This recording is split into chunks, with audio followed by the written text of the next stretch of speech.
ang mga kwento ng pag-ibig, kwento ng buhay at kwento ng pag-asa dito sa Barangay Love Stories. Love Stories.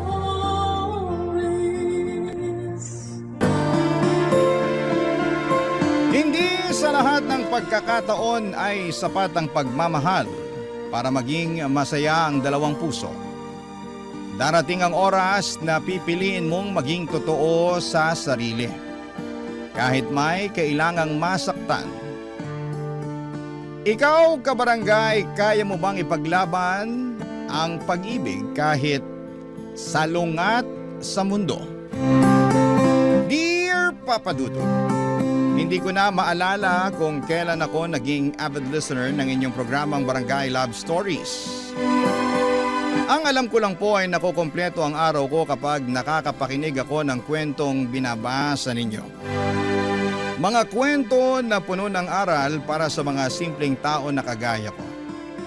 Itago nyo na lang po ako sa pangalang Berta, 35 years old, nakatira dito sa Maynila at isa akong babae na nakulong sa katawan ng isang lalaki.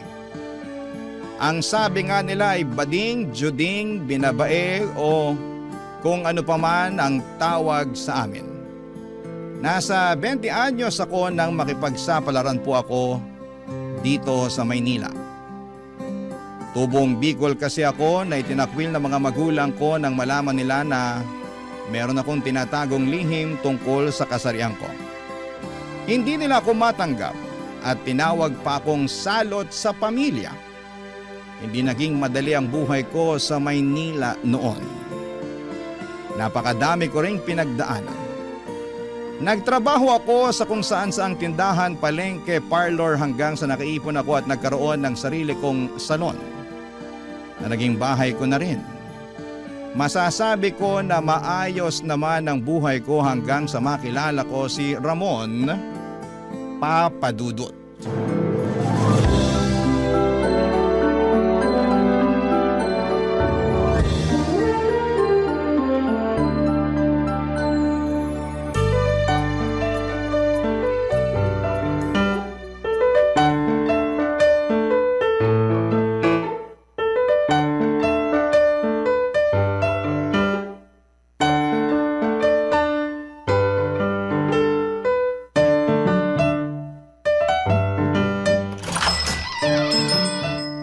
Ramon, pasok ka muna at maupo ka dito.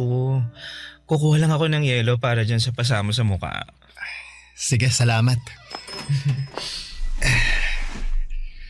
Ang luwag pala dito sa loob ng salon mo, no?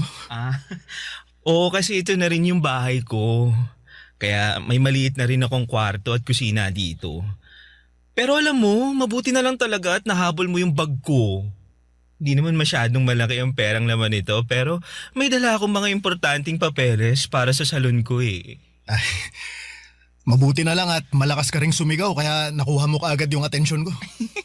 Nagulat kasi ako sa biglaan niyang paghablot ng bag ko eh. Kalalabas ko lang ng simbahan kanina. Ito na nga pala yung ice bag para dyan sa pasa sa pisngi mo. Salamat. Grabe, ang lakas talaga ng loob nila, no? Sa labas pa talaga ng simbahan nila ginagawa ang masasamang bagay na yun. Sayang lang at hindi ko siya nadala dun sa presinto. Ang bilis din kasi tumakbo nung magnanakaw na yun. Ay, salamat talaga. Kung hindi dahil sa'yo, nawala na yung bag ko sa akin. Ikaw lang ang naglakas loob na habulin at pigilan yung magnanakaw na yun. Paano? May dala rin kasi siyang balisong kaya siguro natakot yung ibang tao na habulin siya. Nagalala nga ako nung lapitan kita habang nakaupo ka sa gilid ng kalsada eh. Akala ko talaga nasaksakan na niya. Nako, pabilis akong umilag sa mga ganyan. Kaya lang, nang makuha ko sa kamay niya yung bag mo, natsyempohan niya naman ang pangako bago siya kumaripas ng takbo. Kaya nga eh, natakot talaga ako na baka masugatan ka niya. Mabuti na lang at pasalangan nakuha mo sa kanya. Ano nga palang pangalan mo? Pasensya na, nakalimutan ko ah. Ramon. Ako si Ramon. Ikaw, Berta ang pangalan mo, di ba? Paano mo nalaman ang pangalan ko? Kapit-bahay mo lang kasi ako. Hindi mo ba alam? Ay, talaga ba? Oo, dyan lang ako nakatira malapit sa katapat nitong salon mo.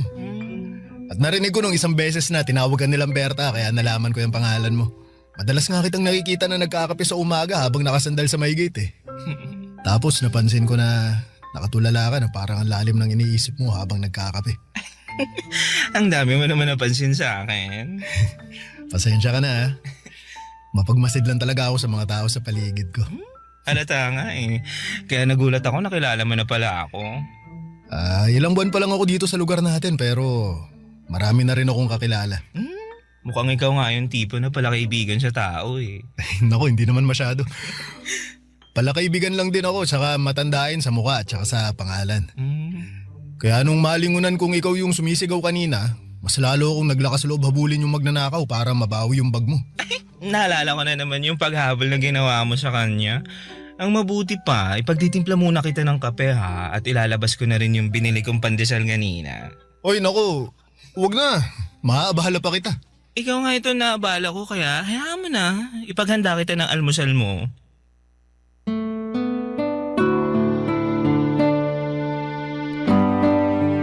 Galing ako sa simbahan noon at naglalakad pauwi nang biglang may humablot sa bag ko, Papa Dudut.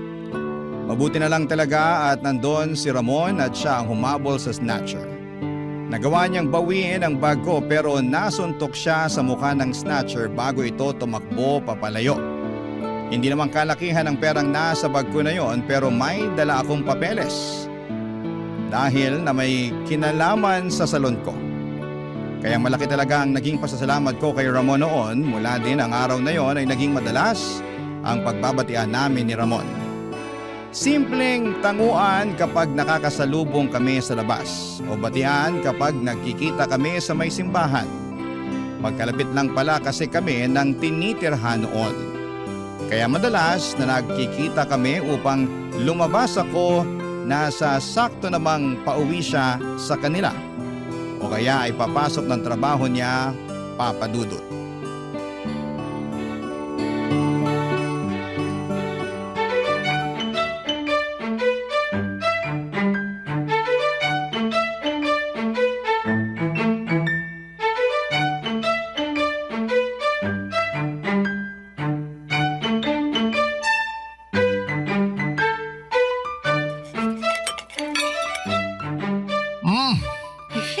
Grabe, Berta. Sarap talaga nitong biko na ginawa mo. Mabuti naman at nagustuhan mo. Sobra. Naubos ko na nga itong nilabas mo na biko eh. Pasensya ka na, ang sarap kasi talaga. Ayos lang. Kaunti lang naman din yung ginawa ko kagabi. Uy, alam mo, dapat talaga nagbebenta ka na rin ng biko at ng iba pang kakanin na ginagawa mo. Sigurado ako na maraming bibili sa'yo. Naku, imposible yan, Ramon. Oh, bakit mo naman nasabi yan? Ang sarap kaya ng mga ginagawa mong kakanin. Lalo na yung sapin-sapin na natikman ko nung nakaraan, the best din yun, Berta. Kaya simulan mo nang magbenta para may dagdag negosyo ka. Naku, huwag kang mag-alala. Tutulungan kita sa pagbebenta. Basta ba palagi akong may libreng kakanin mula sa'yo. Kaya naman pala gusto mo magbenta ako ng kakanin eh. Kasi may ganyang agenda ka. Pero salamat nga pala sa pag-aayos ng lababo ko, Ramon ah. Ilang araw ko na rin pinoproblema yan dito sa salon eh. Kaya nga nagsarado muna ako ngayong araw. Nakaka-istorbo rin kasi sa mga customer ko yung basang sahig gawa ng sirang lababo na yun. Ngayon, maayos na pati yung tulo ng tubig ng gripo sa banyo. Ay, wala yun. Sabi ko naman sa'yo, kapag may kailangan kang ipaayos, sabihin mo lang agad sa akin. Magaling akong magkumpuni ng mga bagay-bagay sa loob ng bahay. Halata nga. Ay naku! Nakainit sa labas! Kasira sa magandang balat ko, ang taas ng sikat ng araw. Oh, kala ko sarado tayo ngayon, ba't may customer dito? Hindi customer si Ramon, Lolit. Oh. Pumunta siya dito para ayusin yung lababo natin. Kasi ilang araw nang tumatagas yung tubig doon, di ba? Ayaw nga pala, pero naayos naman ba? Ang bilis nga lang naayos ni Ramon eh. Berta, kailangan ko na rin palang umalis. May trabaho pa kasi ako sa factory mamaya. Ay, ganun ba? Sige, ito pala yung bayad ko. Ano yan? Bayad? Para saan? Sa pag-ayos ng lababo ko. Sino nung may sabi na kailangan mo magbayad sa akin? Pinagmerienda mo na nga ako ng masarap na biko tapos tatanggapin ko pa yung pera mo? Ay, ang mabuti pa, Berta. Pag-isipan mo na lang mabuti yung sinabi kong negosyo sa'yo. Tutulungan talaga kitang maubos yung mga ibebenta mong kakanin. Bahala na. Sasabihan na lang kita kapag nakapag-desisyon na ako tungkol sa bagay na yan. Sige. Ikaw bahala. O siya, alis na ako ha. Ingat ka. Salamat ulit sa pag-ayos ng lababo namin Wala yon, Berta. Tawagin mo na lang ulit ako kapag may ipapaayos ka dito sa salon ninyo. Sige, bye!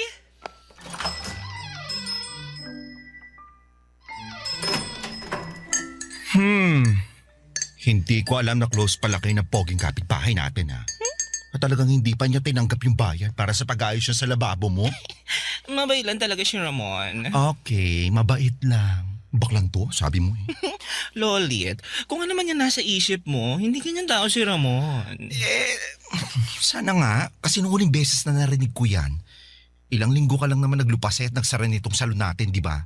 Dahil niloko ka ng lalaking minahal mo. At sana hindi na maulit yon, Berta, ha? Siyempre naman, char.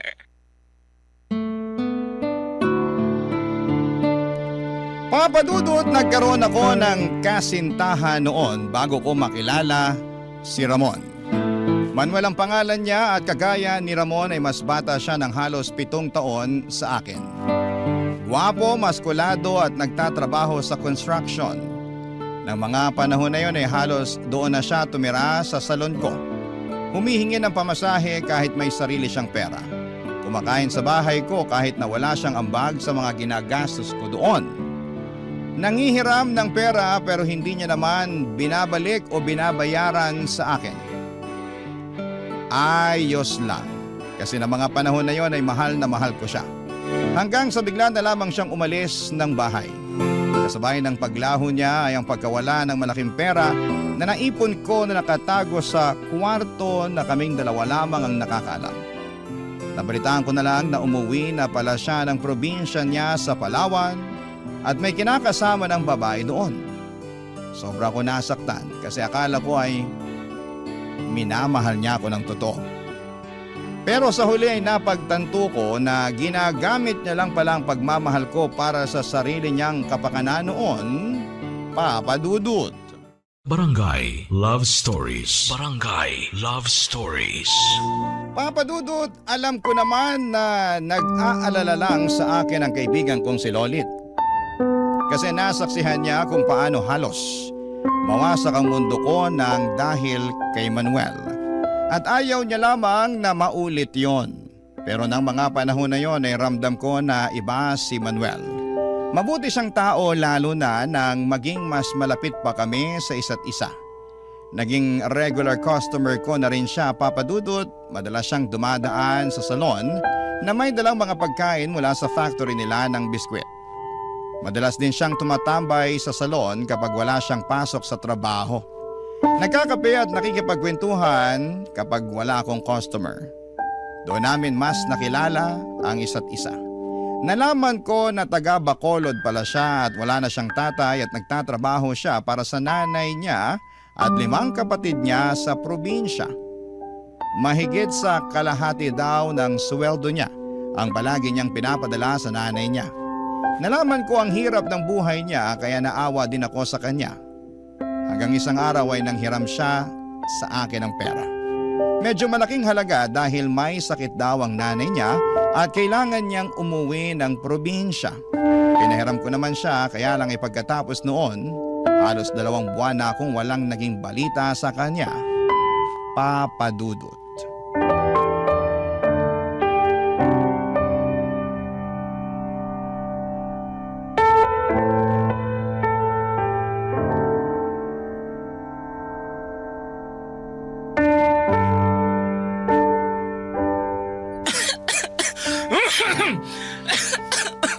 Ay, mabuti naman pumayag ka magsara tayo na maaga nitong salon mo. Wala naman masyadong customer kapag ganitong hapon na, tapos biyernes pa. Tsaka Lolit, gusto ko na rin makapagpahinga ng maaga eh. Bakla ka kasi. Sabi ko naman kasi sa'yo, huwag ka na magbukas ng salon ngayong araw. Eh di sana buong araw ka nakakapagpahinga. Sayang din kasi yung kikitain natin, tapos ang dami pang customer kanina, di ba? Eh iba pa rin yung nakakapagpahinga ka ng maayos. Bakla ka. Maiba ko ha. Ano palang balita doon sa poging kapitbahay natin? Anong ibig mo sabihin? Para kasing ang tagal ko na siyang hindi nakikita dito sa lugar natin. Umuwi kasi si Ramon ng probinsya nila sa Bacolod. may sakit daw yung nanay niya kaya kailangan niyang puntahan doon. Oh, Nakakaawa nga eh, kaya nanghiram muna siya ng pera sa akin. Pinahiram ko na kaagad. ano? Pinautang mo si Ramon? Oo, para naman sa nanay niya yun. Paano ka naman nakakasigurado na para sa nanay niya yun? Mamaya may inuwian lang yung na asawa at mga anak sa probinsya nila. Hoy, binata si Ramon at hindi siya gagawa ng kwento para lang makahiram na sa akin ng pera, no? Ewan ko ba sa'yo bakla kung bakit napakabilis mong maniwala? Magkano ba inutang sa'yo ng lalaking yun? 5,000. 5,000? Oo, pero ibabalik niya rin naman daw kagad kapag nakabalik na siya dito sa Manila. Tapos hindi man lang siya nagpapadala sa'yo ng kahit anong sulat. Hindi, kasi hindi niya naman kailangan gawin yun. Ay naku, bakla ka ng taon. Hindi na talaga ako magugulat kung hindi na yung bumalik dito sa lugar natin.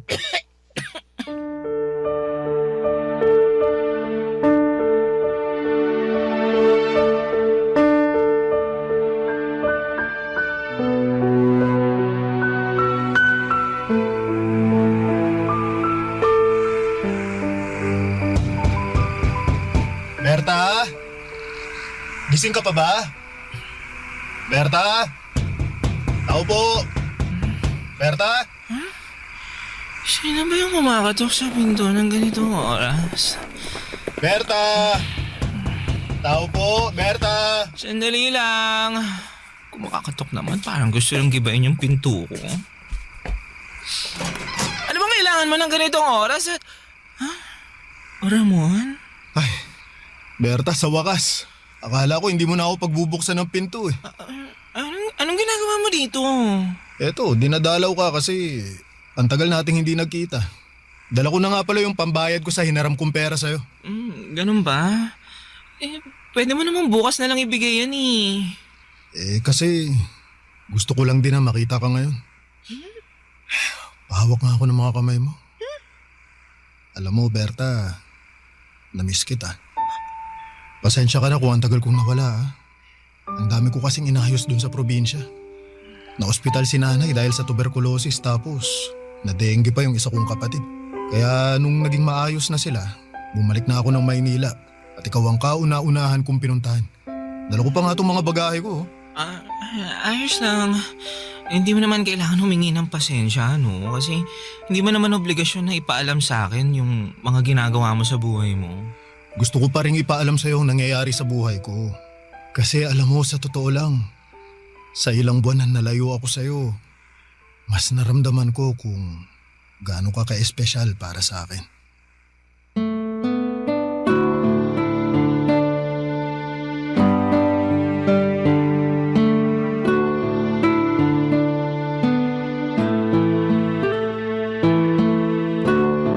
Papadudot na tulala na lamang ako noon sa sinabi ni Ramon. Hanggang sa inimbitahang ko na lamang siyang pumasok sa loob ng salon at pinagtimpla ko siya ng kape. May dala siyang mga pasalubong para sa akin na galing pa ng Bacolod.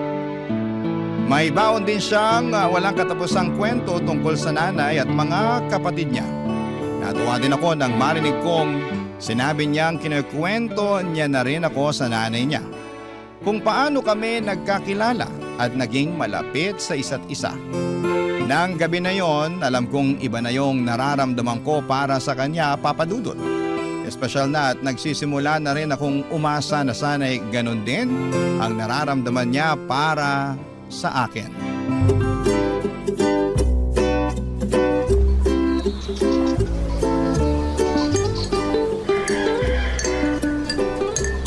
Ito na ang kape mo, Lolit. Ay nako, namiss ko talaga yung mapait na kape mo. Amoy palang gising na kagad ang dugo ko. Ay, aba, syempre. Galing pa yung Cavite, no? Yung kapeng barako na yan. Taray ah, kaya gusto ko na nag-aalmusal dito sa salon eh. Kaya pala napapadalas ang punta mo dito ng ganito kaaga, no? Dati lang palaging tanghali ka na pumupunta dito. Minsan nga, kapag malapit ng mag-closing time, saka ka lang dumarating. Naging busy lang naman ako noon kasi nga di ba nagpapagawa ako ng bahay sa Batangas para doon sa tatay ko.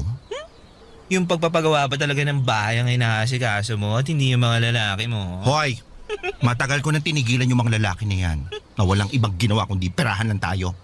Tsaka, totoo yung sinabi ko na inaasikaso ko talaga yung bahay ni tatay doon sa Batangas. Para naman matuwa-tuwa siya kahit may anak siyang bading.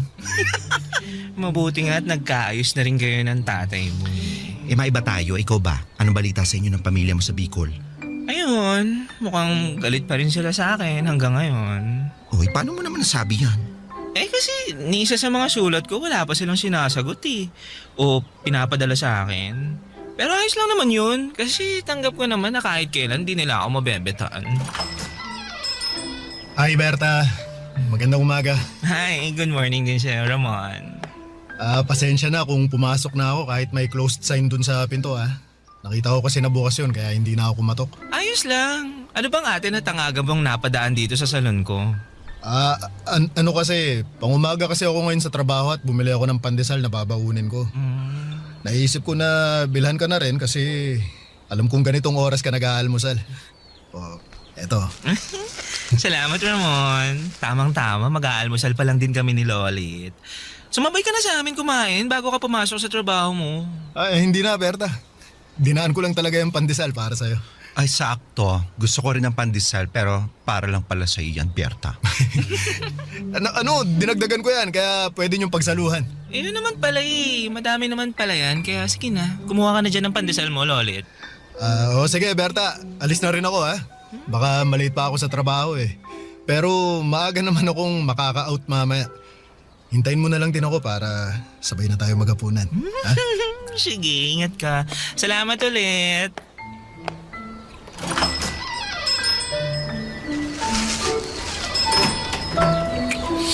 Hoy, bakla. Boyfriend mo na ba yung si Ramon? Ay, wait. Hindi, no? Ba't pa na yung punta niya dito sa salon mo? Ha? Hindi naman siya nagpapagupit o kahit magpapapedicure man lang. Pero halos araw-araw na yata siyang dumadaan dito. Ay, hindi ba? Sabi ko nga sa'yo, mag-isa lang siya dun sa may apartment niya. Kaya nalulungkot siyang kumain mag-isa. Kaya pinupuntaan niya ako dito para may kasabay siyang kumain. Sana ngayon lang ang dahilan. Oy, papaalala ko lang sa'yo Berta. Ako kasi matagal ko nang talagang tinigilan yung mga lalaki na yan. Kasi bukod sa hindi ako naniniwalang kaya nila magmahal ng kagaya natin, namulat na rin kasi yung mata ko na ang babae nilikha lang para sa lalaki at ang lalaki naman para lang din sa mga babae.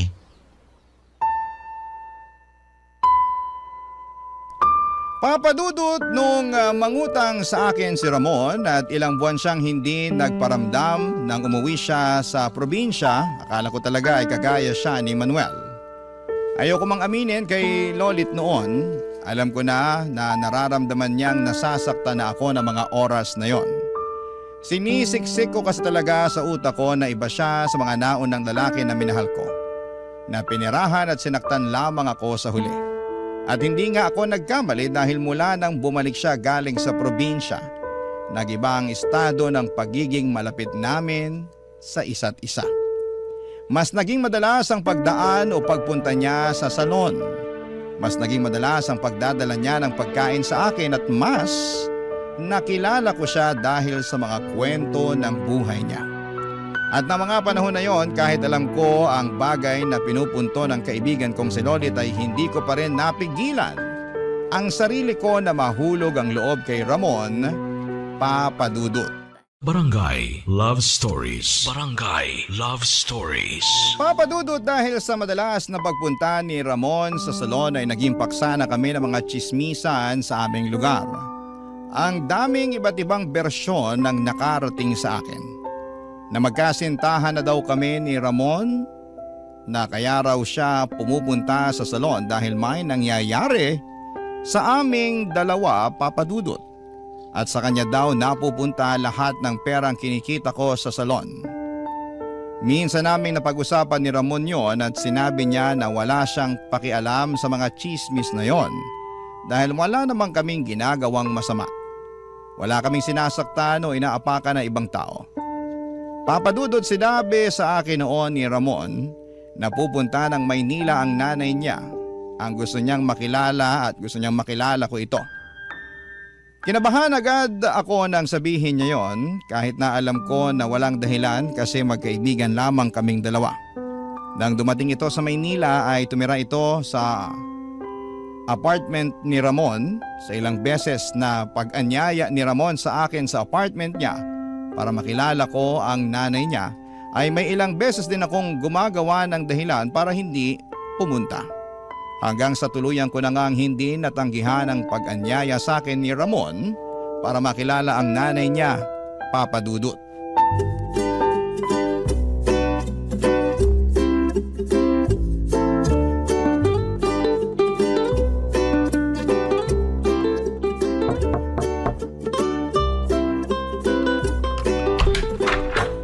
Magandang hapon, Ramon. Berta! Mabuti naman at nakapunta ka ngayon. Oo, kasi nagsarado muna ako ng salon ko. Wala rin naman masyadong customer kapag gantong undas. May dala nga pala akong biko. Uy, salamat ah. Tara, pasok ka. Sige. Nay! Nay, nandito na po si Berta, yung madalas kong kinikwento sa inyo. Ikaw pala si Berta? Ay, opo, ako nga po. Magandang hapon po sa inyo. Magandang hapon din naman. Oh, Berta, maupo ka muna. Ay, Dali. salamat. Nay, may dala nga po palang biko si Berta. Sa wakas, matitikman nyo na rin kung gaano kasarap tong ginagawa niyang biko. Sabi ko nga sa kanya, magbenta na siya kasi sigurado ako na maraming bibili. Hindi lang kasi biko ang ginagawa niya, pati sapin-sapin, suman. Hindi mo naman sinabi na lalaki pala si Berta at hindi babae, Ramon. Nay, hindi rin naman po kayo nagtanong eh. Saka, importante pa ba yun? Oo, kasi ang buong akala ko sa tuwing babanggitin mo ang pangalan niya, babae ang tinutukoy mong Berta. Nay, wala naman pong pagkakaiba kung babae man siya o lalaki eh. Dahil totoo naman po lahat ng kinikwento ko sa inyo na tungkol sa kanya. Didiretsuhin na kita ng tanong, Berta, ha? Wala ka naman sigurong gusto sa anak ko, ano? Nay! Hindi naman sigurong masamang magtanong ako, Ramon. Hindi kita pinanganak para lang pumatol sa isang bakla. Kaya naninigurado lang ako na hindi ka magdadala ng kahihiyan sa pamilya natin. Pero Nay naman, huwag niyo naman po Ay, sana. magkaibigan lang po kami ni Ramon. Huwag po kayong mag-alala, tita. Wala pong kahit anong namamagitan sa aming dalawa. Matinupang tao ang anak nyo. Napalaki nyo nga po siya ng maayos kaya sigurado ako hindi niya susuwayin lahat ng sasabihin niyo sa kanya. Mabuti naman kung ganon. Gusto ko lang na nagkakalinawan tayo dito.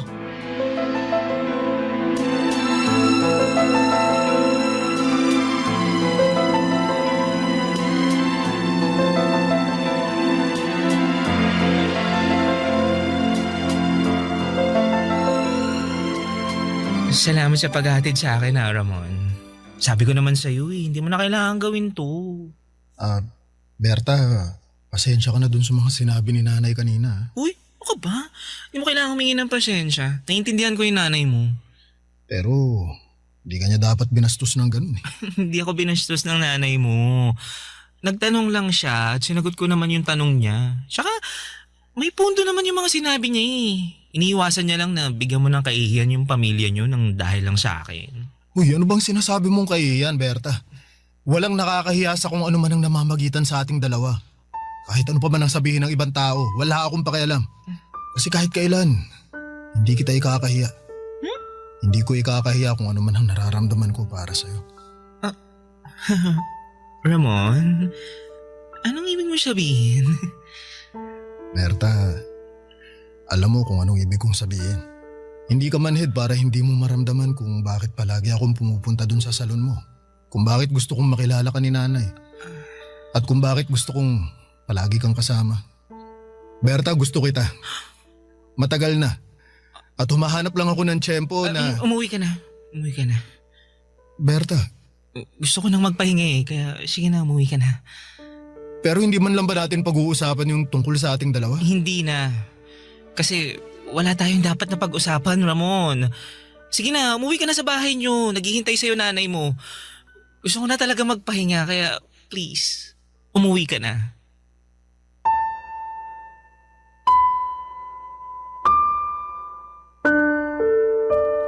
Papa Dudut, sa totoo lang ay gustong lumundag ng puso ko sa tuwa at kilig noong unang beses na marinig ko mula kay Ramon na gusto niya ako. Hindi talaga ako makapaniwala noon at gusto kong sabihin kung gaano ko rin siya kagusto. Na matagal nang nahulog ang loob ko sa kanya pero hindi ko yon ginawa. Kasi ayokong maging makasarili. Ayokong masira kung anuman ang magandang samahan nila ng nanay niya. Nagsimula na rin akong iwasan si Ramon noon. Kapag pumupunta siya sa salon ay hindi ko siya kinakausap at palagi kong inaasikaso ang mga customers kahit na may ibang staff na pwedeng gumawa noon. Kapag naman sarado na ang salon ay nilalako ang pintuan o kaya ay hindi ako lumalabas kapag kumakatok siya. Minsan din ay kinausap ako ng nanay niya at sinabing layuan ko si Ramon. Huwag ko raw sanang sirain ang buhay ng anak niya at hindi daw isang bakla na kagaya ko si Ramon. Ilang buwan kong pilit na iniwasan si Ramon, Papa Dudut. Ilang buwan din akong tahimik na umiiyak noon. Madalas kong nakikita si Ramon na umuuwi na lasing sa apartment nila. At sa tuwing magtatangka siya na kausapin ako, pag-iwas lang ang sinasagot ko sa kanya. Hanggang sa tuluyan na siyang napagod. Sa paglipas pa ng ilang buwan ay nagulat na lamang ako sa nabalitaan ko, Papa Dudut.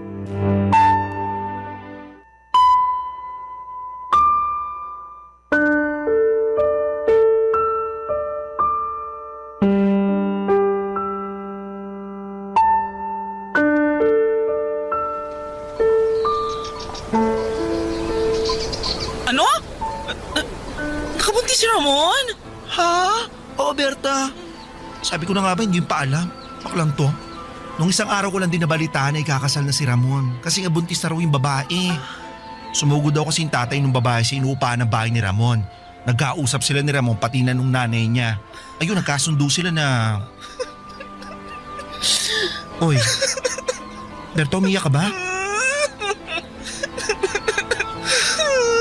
Uy, Berta! Sabi na tama ako eh. Hindi talaga totoo yung mga sinabi niya sa akin noon. Hindi totoo. Hindi totoo na gusto niya ako. Hindi totoo yun. Hindi totoo yung mga sinabi niya sa akin, Lolit. Kagaya lang din siya ng ibang mga lalaki.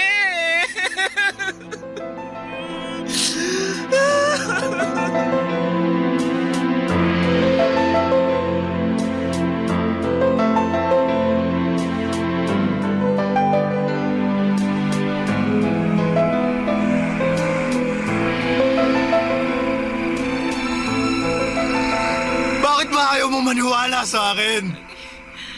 Dahil lalaki ka at bakla ako.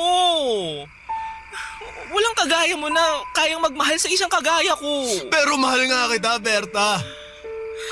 Berta, matagal na kitang minamahal. Ramon, nakikiusap ako. Itigil mo na yung mga sinasabi mo. Bakit mahirap na hirap kang paniwalaan ako? Alam mo, Ramon, gusto na kitang paniwalaan eh. Gustong-gusto ko nang panghawakan lahat ng mga sinasabi mo. Pero, paano ko gagawin yun? Ngayon, alam ko nang ikakasal ka na. At magkakaroon ka na ng anak na kahit kailan hindi ko mabibigay sa'yo. Pero Berta, hindi ko mahal si Trisha. Isang beses lang may nangyari sa amin. Lasing lang ako noon. Lasing na lasing pagkatapos kong magpakalunod sa alak dahil sa pag-iwas sa ginagawa mo sa akin.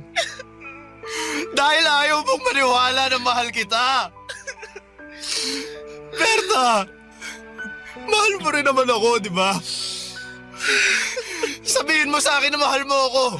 Ngayon din, aalis tayo sa lugar na to. Magpapakalayo tayo. Gagawa tayo ng sarili nating buhay. Yung buhay na malayo sa mga taong inuhusgahan tayo. Mabubuhay tayo ng tayong dalawa lang. Tayong dalawa lang ang magkasama, Berta. Basta sabihin mo lang sa akin. Sabihin mo lang na mahal mo ako. Mahal kita, Ramon. Pero hindi ko kayang umalis kasama ka. Bakit? Akala ko ba mahal mo ako, Berta? Pero bakit ayaw mo ako makasama? Kasi Kasi ayokong masira ang buhay mo nang dahil sa akin. Ayokong itakwil ka ng pamilya mo at ayokong mawala ng tatay yung magiging anak mo. Kaya nakikiusap ako, Ramon. Kung talagang mahal mo ko, lalayuan mo na ako. At pananagutan mo ang magiging anak mo.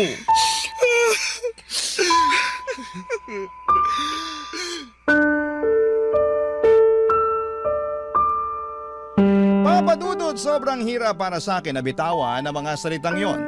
Yun ang unang pagkakataon na may lalaking umiyak sa harapan ko. At paulit-ulit na sinasabing, mahal na mahal niya ako.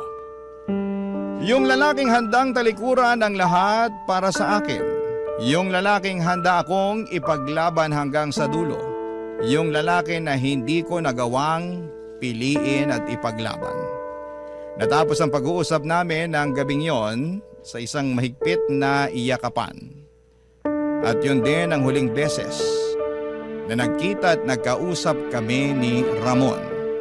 Dahil pagkalipas ng 2 araw ay nabalitaan ko na lamang na pumunta sila sa Davao kung saan ay nakatira ang pamilya ng babaeng nabuntis niya. Doon din sila nagpakasal at pagkatapos ay wala na akong naging balita pa sa kanya. Si Ramon ang huling lalaking minahal ko, Papa Dudut. At nandito pa rin sa dibdib ang pait at sakit hanggang ngayon. Nandito pa rin yung malaking panghihinayang na paano kaya kung sinubukan namin.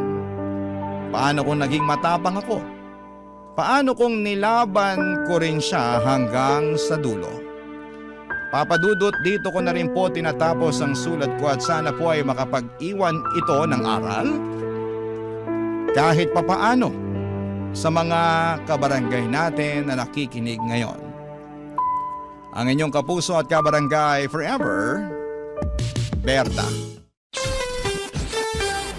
Ano ang masasabi mo sa ating Barangay Love Stories today? Aabangan namin yan sa aming comment section. Ang mga kwento ng pag-ibig, kwento ng buhay at kwento ng pag-asa dito sa Barangay Love Stories. Love Stories.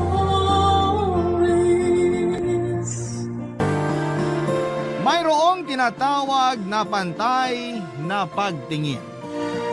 Ibig sabihin ay pare-pareho ang trato sa lahat. Pero meron namang tinatawag na bantay na pagtingin. Nang ibig namang sabihin ay nakasentro sa isang bagay o tao ang atensyon. Ikaw kabarangay, ilang tao na ang nagkaroon ka ng bantay na pagtingin.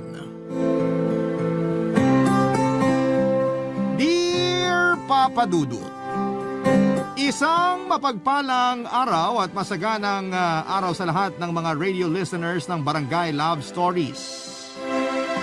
Gusto ko lang pong sabihin na ang taray ng Barangay LS 97.1 dahil sa pagiging undisputed overall #1 radio station, nakaka-proud po talaga na isa akong solid kabarangay mula ulo hanggang paa. Nga po pala, ganito pa lang kaaga ay hihingi na po ako ng dispensa. Na sana'y mapagpasensyahan mo itong sulat ko kung may mga kaartehang salita na napasama rito. Noong nakaraang taon nangyari ang bahaging ito ng buhay ko, Papa Dudut. Pero bago ko ituloy ang kwento ko, first, let me introduce myself. My name is Desiree, a proud member of the LGBTQ community for 52 years now. That's right, Papa Dudut. Not left. Charot. 56 na po kasi ako ngayon. Ibig pong sabihin ay 4 years old. Malamang ako ay alam ko na kung sino ako at ano ang kasarian ko. Sa pagtakbo ng kwento ay mailalahad din ang katotohanan sa likod ng aking pangalan. Sa ngayon po ay tawagin niyo na muna ako sa pangalang nakasanayan. First year high school ako noon. Nung tawagin ako ng isa sa mga kaklase kong Becky na Desiree. Unang dinig ko pa lamang sa itinawag niyang pangalan sa akin ay parang lumiwanag na ang paligid ko. Dama ko na bagay sa akin ang pangalang Desiree. Kaya mula noon ay gamit ko na ito. Nakatapos po ako ng high school pero hindi na nakapagkolehiyo dahil sa kakulangan ng pera. Noong una ay kung ano-anong trabaho ang pinasok ko hanggang sa nakilala ko po sina Ma'am Lana at Sir Mel. Napakabait na mag-asawa. Kinuha nila akong katulong nila sa pag-aayos ng bahay hanggang sa na-promote akong mayordoma. Pero ako lang po ang nagbigay ng pangalan sa posisyon ko. Sa totoo po ay ako ang caretaker ng buong bahay nila. Palagi po kasi silang umaalis papunta ng ibang bansa, kaya madalas ay ako ang nagbabantay ng bahay kasama ang ilang mga kasambahay. Mababait po ang mga amo ko at wala po silang diskriminasyon at sa katunayan, kahit ang mga basurero, mga ngalakal, mga kasambahay at lahat ng security guard, kahit sa mga private na bahay ay kilala nila sa pangalan. Ang bahay po namin ay nasa dulo, isa siyang dead end street ng village. Bali 3 bahay lang kami sa block 15. Yun po ang numero ng block namin. Papasok sa kalye namin ay may 2 malalaking bahay sa gilid na magkaharap. At yun nga po sa dulong gitna ay ang bahay na binabantayan ko. Sa 2 bahay na ka-block namin ay parehong may 2 security guard na nagpapalitan ng shift. Madalas kong makakachika ang parehong shift pero mas kaut-utang dila ko yung pang-umaga. Ang lady guard na si Guard Dina, 30 years old na siya at 5 taon ng guard sa bahay na binabantayan niya. At yung sa kabilang bahay naman na si Guard Doming na 33 years old na at 8 taon ng guard doon. Madalas magtalo ang dalawa kahit na sa maliliit na bagay. Hindi naman sila nag-aaway ng pisikal, barduganan lang sa salita. Dinig na dinig ko ang sagutan nila lalo na sa umaga tuwing nagdidilig ako ng mga tanim kong bulaklak sa tapat. Kaya madalas ako ang nagiging referee nila, Papa Dudut. Naigo pa ang barangay chairwoman sa pag-aayos ng problema nila. Palagi po akong pumapagitna, mapaayos ko lamang ang gulo ng 2 ito, Papa Dudut.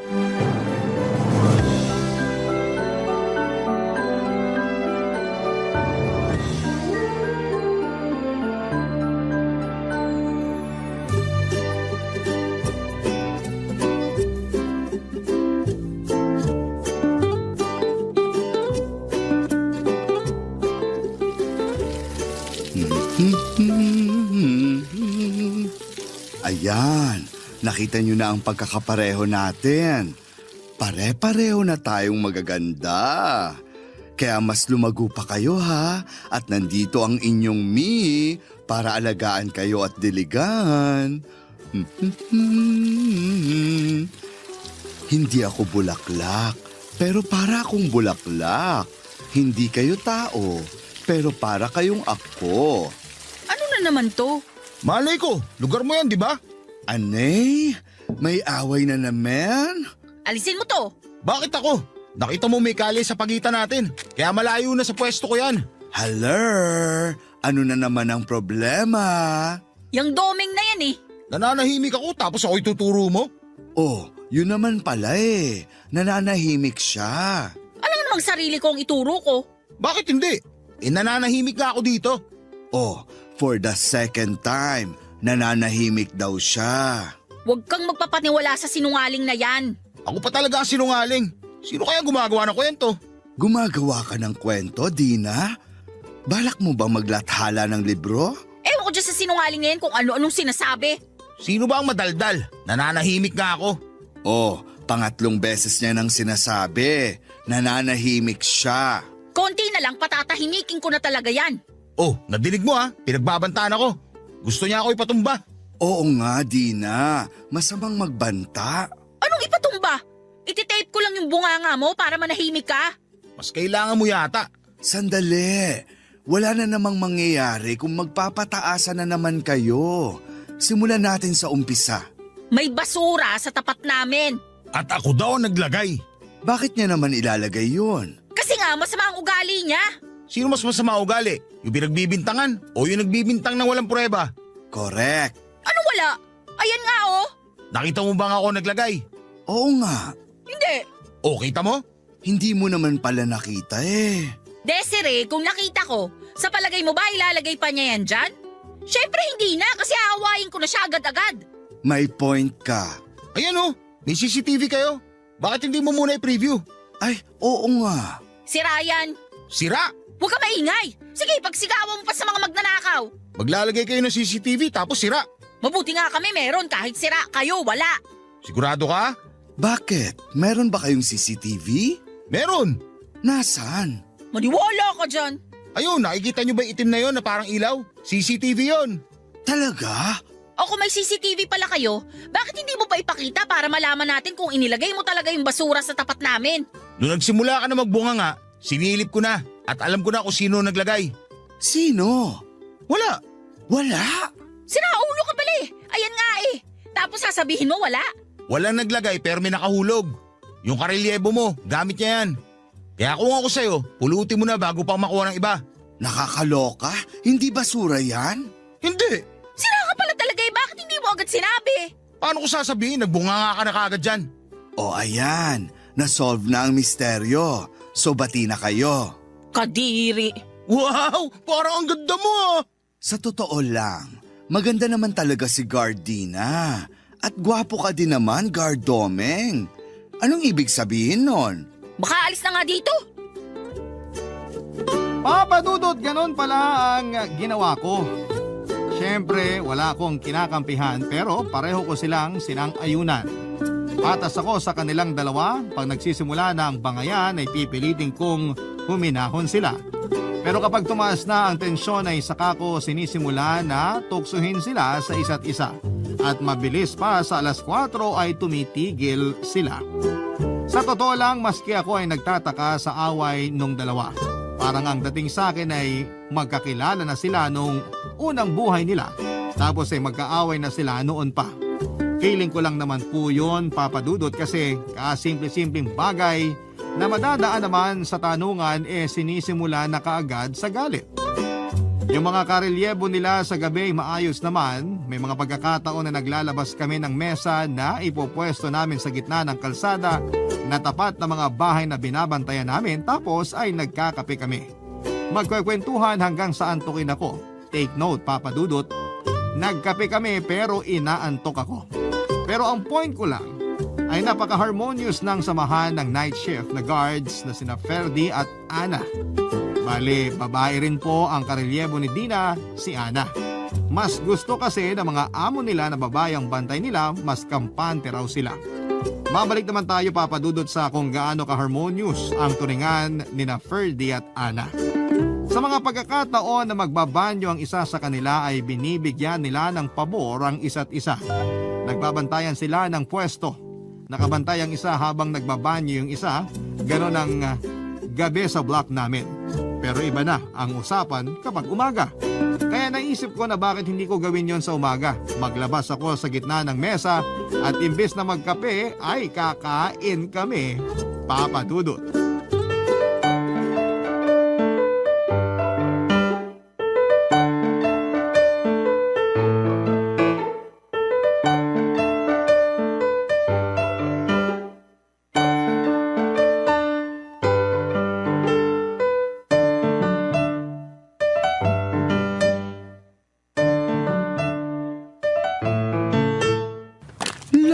La la la la la la la la. Ang sarap ng Fudams. Ano yan? Obvious ba? Fudams nga. Desiree, anong meron? Hali kayo nang malaman nyo. Okay lang. Anong okay lang? Tara na. Masarap ang niluto ko. Busog pa ako. Anong busog? Mag-aalas 12 na, tanghalian na. Domeng, tara na. Sige, salamat na lang. Anong salamat na lang? Madami akong niluto. Oo nga pero okay lang ako.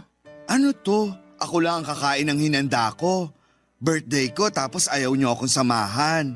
Birthday mo ba? Happy birthday! Hindi lang pagbati ang kailangan ko. Kasalo. Wala kasi magbabantay dito Paanong wala? Pag kumakain naman kayo, iniiwan niyo yung poste niyo. Isinasara at kumakain kayo. Pero sa loob naman ako kumakain. Anong diferensya kung nasa loob o nasa labas? Ang importante, kita nyo pa rin at hindi iniiwan ang mga binabantayan nyo. Isasara nyo naman ang mga pinto Mahirap na kasi. Sige, Kung ganyan ang gusto nyo, bahala kayo. Kung ito na ang huling birthday ko, babaunin ko ang sakit ng nararamdaman ko ngayon. Uy, huwag ka naman magsalita ng ganyan, Desiree. Bakit ayaw niyong lumabas? Bakit ayaw niyo akong saluhan? Dahil ba ayaw niyong umalis dyan? O ayaw niyong maglapit? Isa yun sa dahilan. Baka naman pwedeng kalimutan niyo na muna ang alitan. Birthday ko naman oh. Lalamig na itong mga niluto ko. Pero kung ayaw niyo, hayaan niyo na lang ako mamatay. Uy, ano ba naman? Lalabas na ako. Sandali, sasara ko lang yung gate. Ayan, buo na ang birthday ko. Maupo kayo. Sakto to, magpalit kayo ng pwesto para ikaw, Dina, nakaharap sa bahay na binabantayan mo. At ikaw, Domeng, nakaharap naman sa inyo. O dissolve. Ang dami naman ito. Marami talaga akong niluto. Kasi syempre, pinakain ko ang mga kasama ko sa bahay.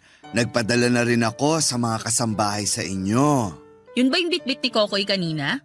Sana doon na lang pala ako sumalo sa kanila. Sakto lang sa kanila yon. Kaya nga dito kayo kakain eh. O hindi mo naman mamasamain. Ilang taong ka na?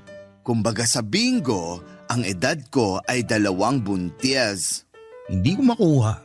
Ngayong araw na to ay pinagdiriwang ko ang numero 2 buntis, ang aking 55th birthday. 55 ka na? Hindi halata, di ba? Ay teka, siguro naman ay aaminin mo na sa amin ang tunay mong pangalan. Kailangan ba? Oo no, ikaw nga alam mong Valdivina ang tunay kong pangalan. Alam mo din na Dominico ang tunay kong pangalan.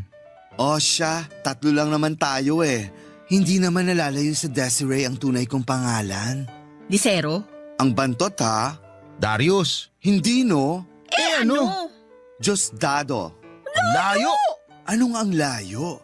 Diosdado alias Desiree. Sige na nga, birthday mo naman eh. Very good. Kailan mo naman nalaman na ganyan ka? Na Becky, bakit hindi mo masabi? Oh well, ever since the world began, sa sinapupunan pa lang ata ng nanay ko, pag sinasabi nila na sumisipa ako, hindi nila alam, bewang ko yun. Paano ka nag-out sa magulang mo? Well, binalot ko muna ng kukun ang sarili ko. Tapos, bigla akong lumabas at sinabing, charot! Pero puwera biro, ang hirap. Si nanay, alam ko na alam niya, kahit hindi ko pa sinasabi. Kaya madali na lang nung aminin ko sa kanya.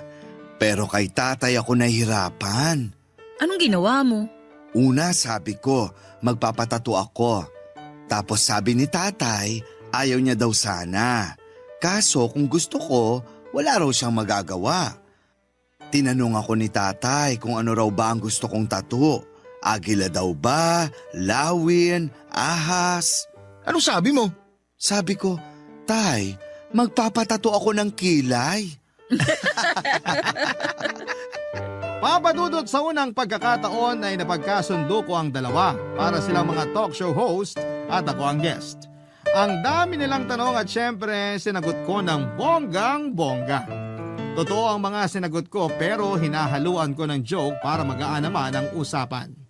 Sa lakas at dami ng tawanan namin ay ramdam na ramdam ko na napakagaan ng kwentuhan. Walang tensyon at lalong walang girian. Matatawag kong success ang mission ko at successful ang masayang birthday celebration ko. Wala na akong pamilya, papadudot kaya lahat ng napaligid ko ay tinuturing kong kamag-anak. Kaya ayaw ko nang nagkakaalitan sila. Kahit ang mga kasama ko sa bahay, pag nalalaman ko na may tampuhan ay syokbo agad si Mama Desiree para ayusin ang kanilang mga warla. Nakakalungkot nga lang din. At wala sila Mama at Sir at nasa Amerika pa sila ng mga panahong yon. Pero nagpadala sila ng pera para araw maghanda ako. Siyempre gora agad ako sa palengke. Napakabait talaga nila Mama at Sir. Bukod sa ingranding handa na pinaghirapan kong lutuin, sulit ang pagod ko dahil masaya ang lahat. Nagluto pa ako ng ginataang halo-halo para mas happy ang everybody.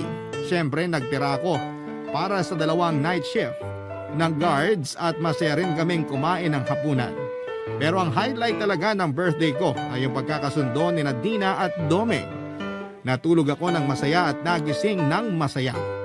Siyempre sa umaga ay chika ko kaagad ang mga nagagandahan kong bulaklak.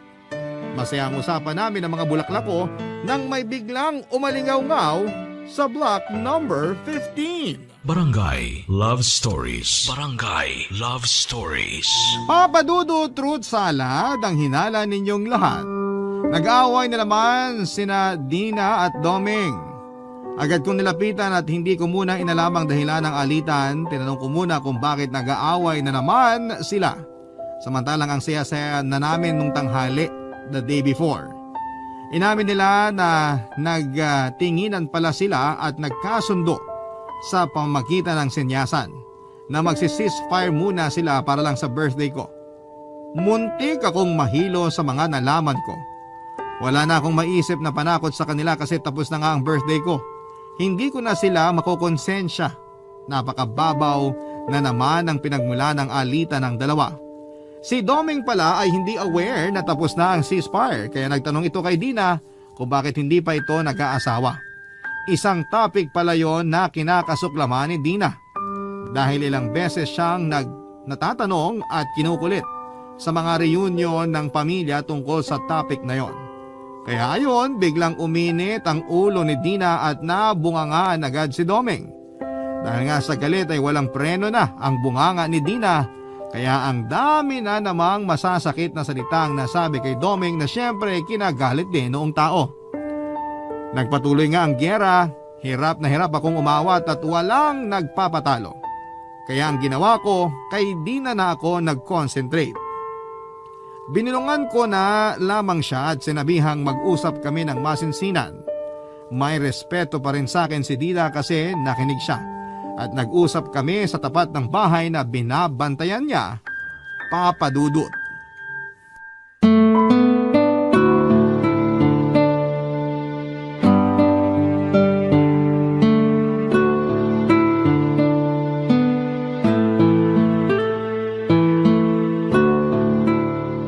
Dina, ano ka ba? Napakabastos naman talaga ng pasikat na yun eh. Bakit ka ba nagagalit? Ayoko nung tanong na yun. Palagi ako natatanong sa mga reunion ng tanong na yun at naaasar ako. Naaasar ka ba dahil lagi kang natatanong nun o may ibang dahilan? Anong ibang dahilan? Wala. Dina, mag-usap tayo, babae sa babae. Dapat magsanib tayo bilang mga babae. Kampihan mo ko. Tama naman yan. Pero ang pagkampi sa isang babae, dapat nasa tamang dahilan. Hindi pwedeng kampihan ng mali. Wala akong mali. Hindi ko sinasabing mali ka. Pero kailangan ko munang malaman kung ano ang dahilan. Saka ako magdedesisyon kung tama nga na magkampihan tayo. Huwag na lang. Kalimutan na lang natin. Hindi pwedeng ganyan. Kaya siguro ang bigat-bigat ng loob mo. Kasi may itinatago ka na ayaw mong pakawalan. Wala. Dina, yes, birthday ko kahapon. Pero hindi ako pinanganak kahapon. Kalimutan na lang natin. Iba pa ba ako sa'yo? Hindi. Oh, bakit parang wala kang tiwala sa akin? Hindi naman sa ganun. Isipin mo magkapatid tayo. Teka, masyadong malayo ang agwat ng edad natin. Isipin mo na lang mag-ina tayo. O ngayon, sabihin mo sa akin ang lahat bilang nanay mo. Nahihiya ako. Sa akin talaga? Dina, ako to oh. Desiree. Nakikinig ako. May naging boyfriend ako noon. Kaso nagkahiwalay kami. Yun lang, dinamdam mo na? Natural lang naman ang hindi nagkatuluyan. Nabuntis niya ako. Yun lang? Ay teka, nasan ang anak nyo? Nawala din siya. Nakunan ako nun. Yun ang naging dahilan kaya niya ako hiniwalayan. Dahil nakunan ka. Kasalanan ko daw kung bakit nawala ang anak namin. Huwag mong sisihin ang sarili mo. Kilala kita. Alam kong iingatan mo ang anak mo.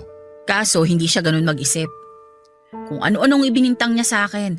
Sobra-sobra yung paninisi niya sa akin. Sorry, pero wala kang kasalanan. Kaya huwag mo din sisihin ang sarili mo. Kapag naaalala ko, naiisip ko na kasalanan ko nga yata. Pabaya nga yata ako. Ginawa mo ba? Nagpabaya ka ba? Di ko alam. Pwes hindi. Hindi ka pabaya at hindi mo kasalanan. Kalimutan mo na ang lalaking yon. Hindi ko nga alam kung bakit ganun ang nararamdaman ko. Sa tuwing maiisip ko siya, sinisisi ko ang sarili ko. At kasabay nun, nagagalit ako sa kanya kaya nagagalit din ako sa mga lalaki. Sa lahat ng lalaki? Oo, Buti pala talaga babae ako. Anyway, hindi lahat ng lalaki gaya nung lalaking yon. Tanggalin mo na siya sa isip mo. hindi ko magawa eh. Bakit? Kahawig ni Doming yung sinasabi ko. So, bukod tanging kay Doming ka lang galit. Hindi. Basta na lang pumapasok ang galit ko kapag may nakita ako na halos pareho niya. Ugali, pagsasalita, itsura, pagkilos at kung ano-ano pa. Baka naman psychological lang. Ayan, turo sa akin niya ni Sir.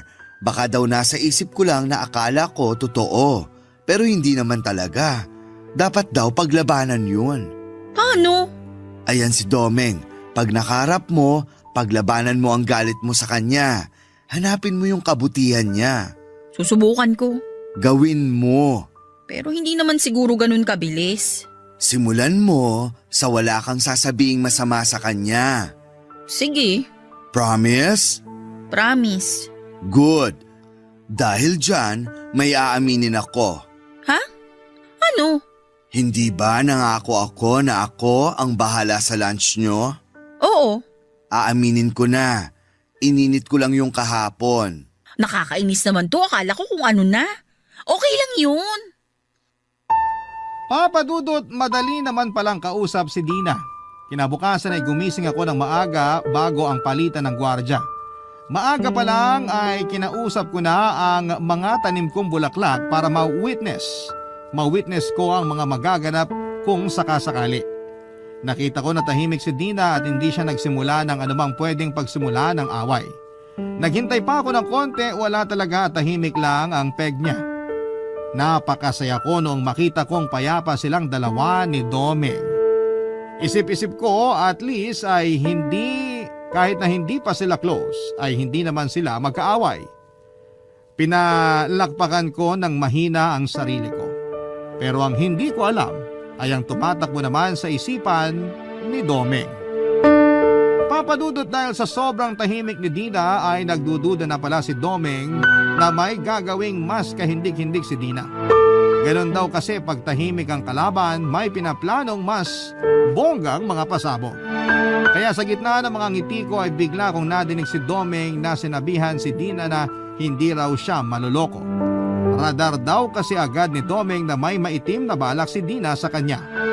Una ay hindi po pumapatol si Dina pero kita mo ang unti-unti niyang pamumula hanggang sa sumabog na nga siya. Ayon, gera di patani na naman ang dalawa. Maloka-loka ako sa kinakatayuan ko. Pati yata mga bulaklak na meron ako ay nagsakitan din ng ulo. Natural po ay change character na naman ako bilang referee. Inawat ko na naman ang dalawa. Ang hirap nilang awatin. Pero sa pagkakataon na yon ay si Domeng naman ang kinausap ko sa pwesto niya. Si Domeng naman ang kailangan kong makausap ng masinsinan, Papa Dudut.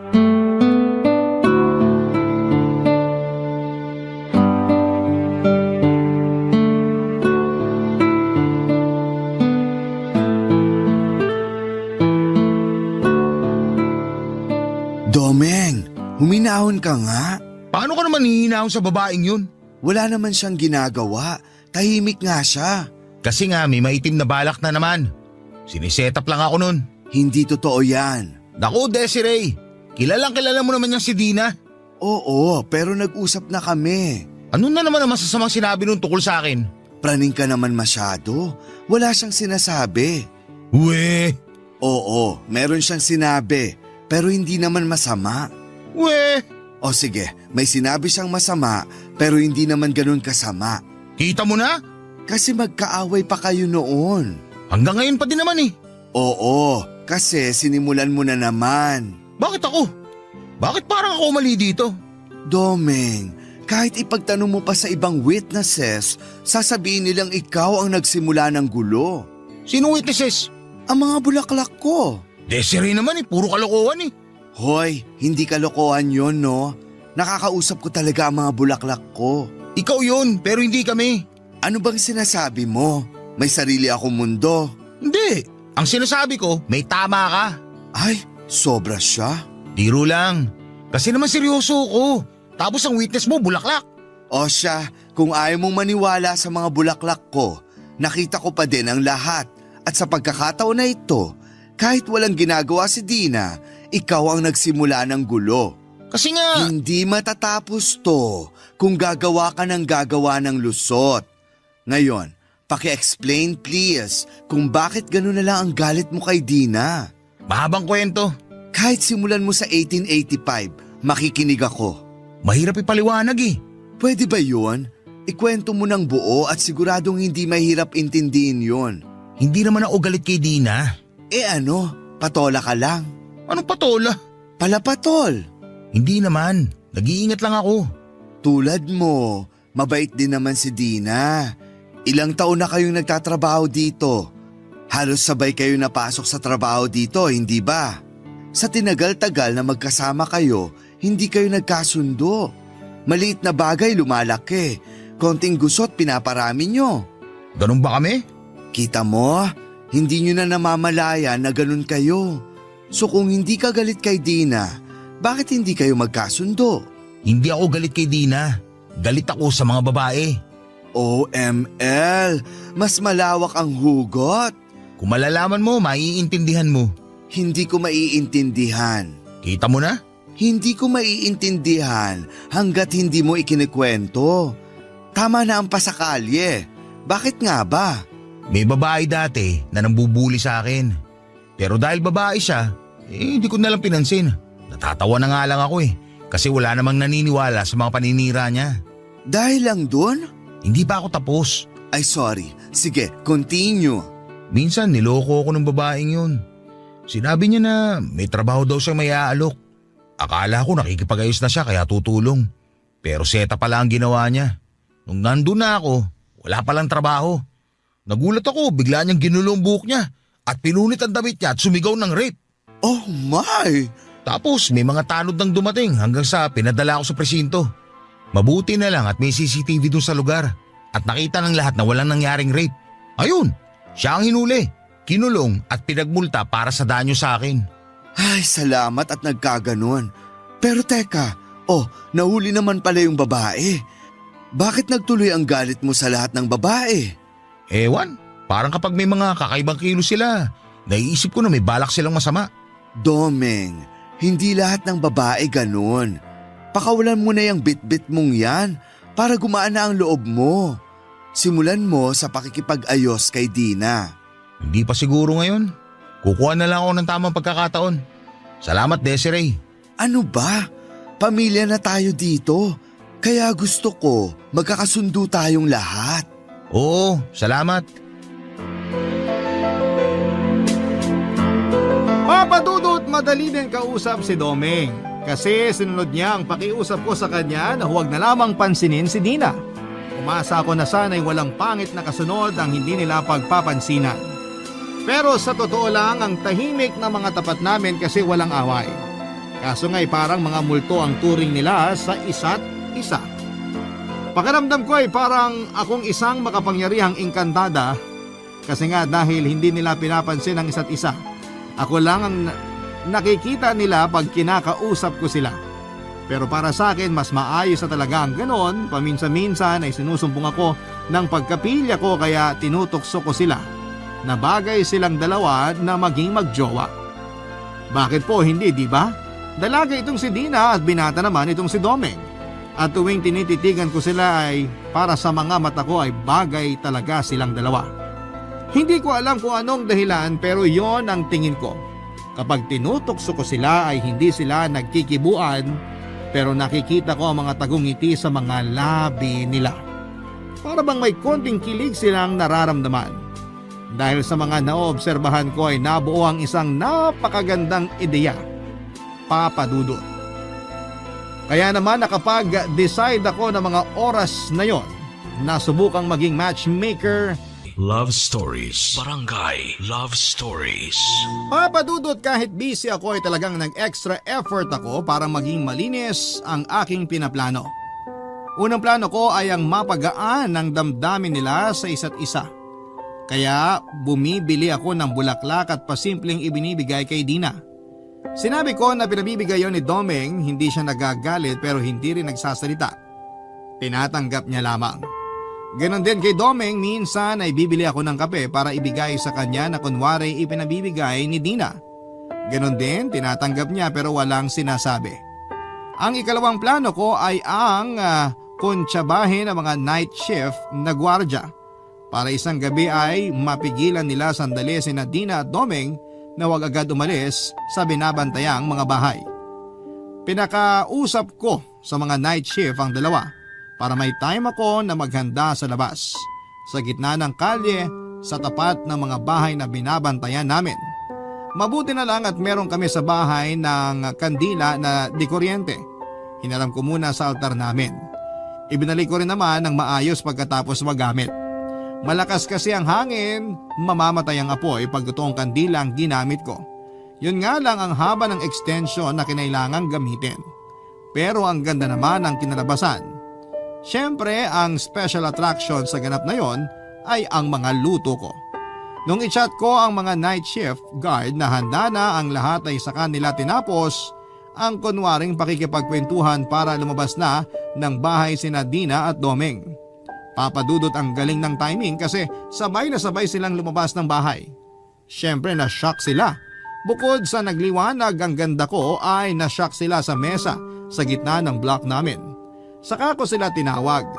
Nahiya na siguro ang dalawa kaya lumapit na lamang at kumain. Kailangan nilang kumain kasi pinaghirapan ko yon at isa pa ay ako din ang nagsiserve. Para akong waitress ng sosyal na restaurant. Kasi naman ang ganda ng setup, may pa-candlelight pa. Ng mga oras na yon, papadudot.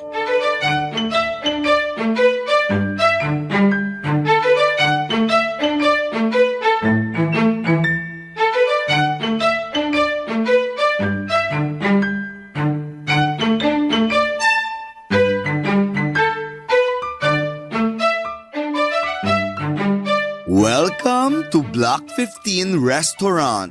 I'm Desiree and I will serve you tonight. Wow, Inglesera. Inaral kong mabuti yon mula kahapon.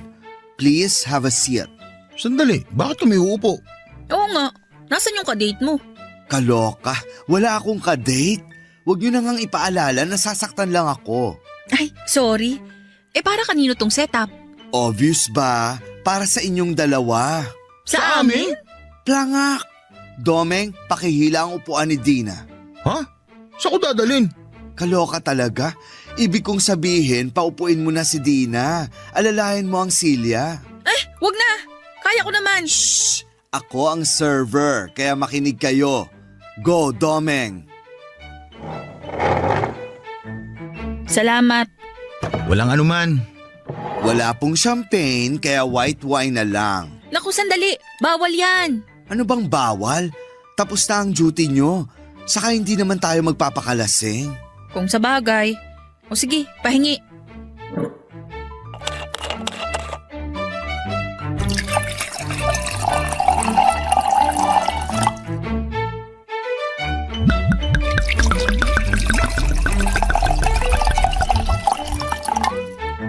Salamat.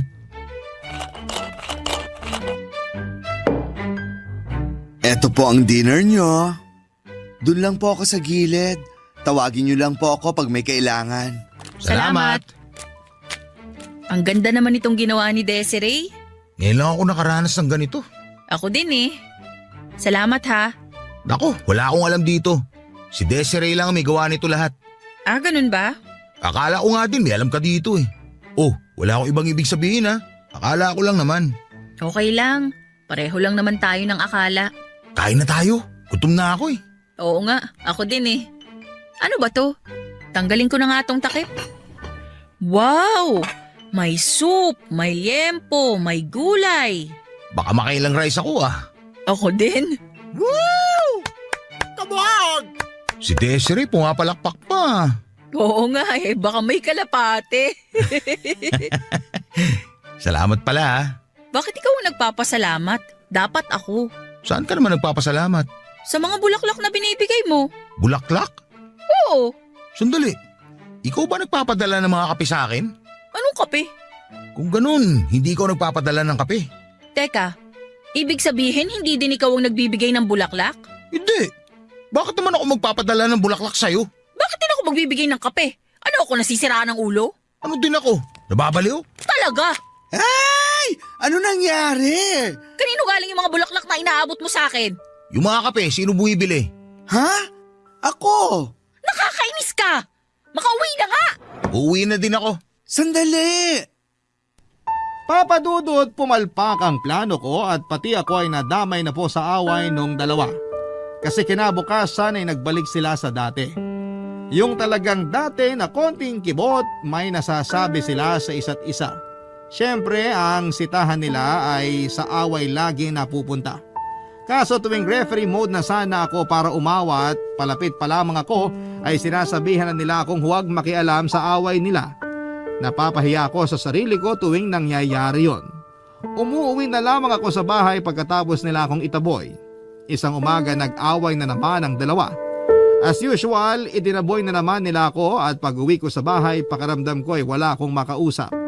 Since umaga pa noon, sa gabi pa darating ang mga karelyebo nilang night shift na mga gwardya. Sakto naman na day off nung mga kasama ko sa bahay ng araw na yon, kaya umalis silang lahat at ako lamang ang naiwan sa bahay. Ayoko naman pong kausapin ang sarili ko, yung mga bulaklak ko naman ay nasa labas ng bahay. Ayoko namang lumabas ulit at kausapin ang mga bulaklak ko. Makikita ko kasi sina Dina at sina Domeng. Masama pa ang loob ko sa pagtataboy nila sa akin. Kaya ayoko talagang lumabas at ayoko na muna silang makita. Pero kahit nasa loob na ako ng bahay ay dinig ko pa rin ang pagtatalo nilang dalawa. Hindi nila namalayan habang nagbabangayan sila ay may dumating na 3 lalaki at pumasok sa bahay namin. Natigil lang ang away ng dalawa nang makarinig sila ng putok ng baril. Agad na pinuntahan ni Dina at Domeng ang bahay namin at nilabas na nila ang mga baril nila at alerto na pumasok sa loob. Habang papasok sila ay nakasalubong nila ang 3 lalaki na tinangkang magnakaw sa loob ng bahay. Isa lang sa 3 magnanakaw ang may hawak na baril. Sina Dina at Domeng naman ay may kanya-kanyang hawak na baril kaya natakot ang 3 lalaki at mabilis na sumuko.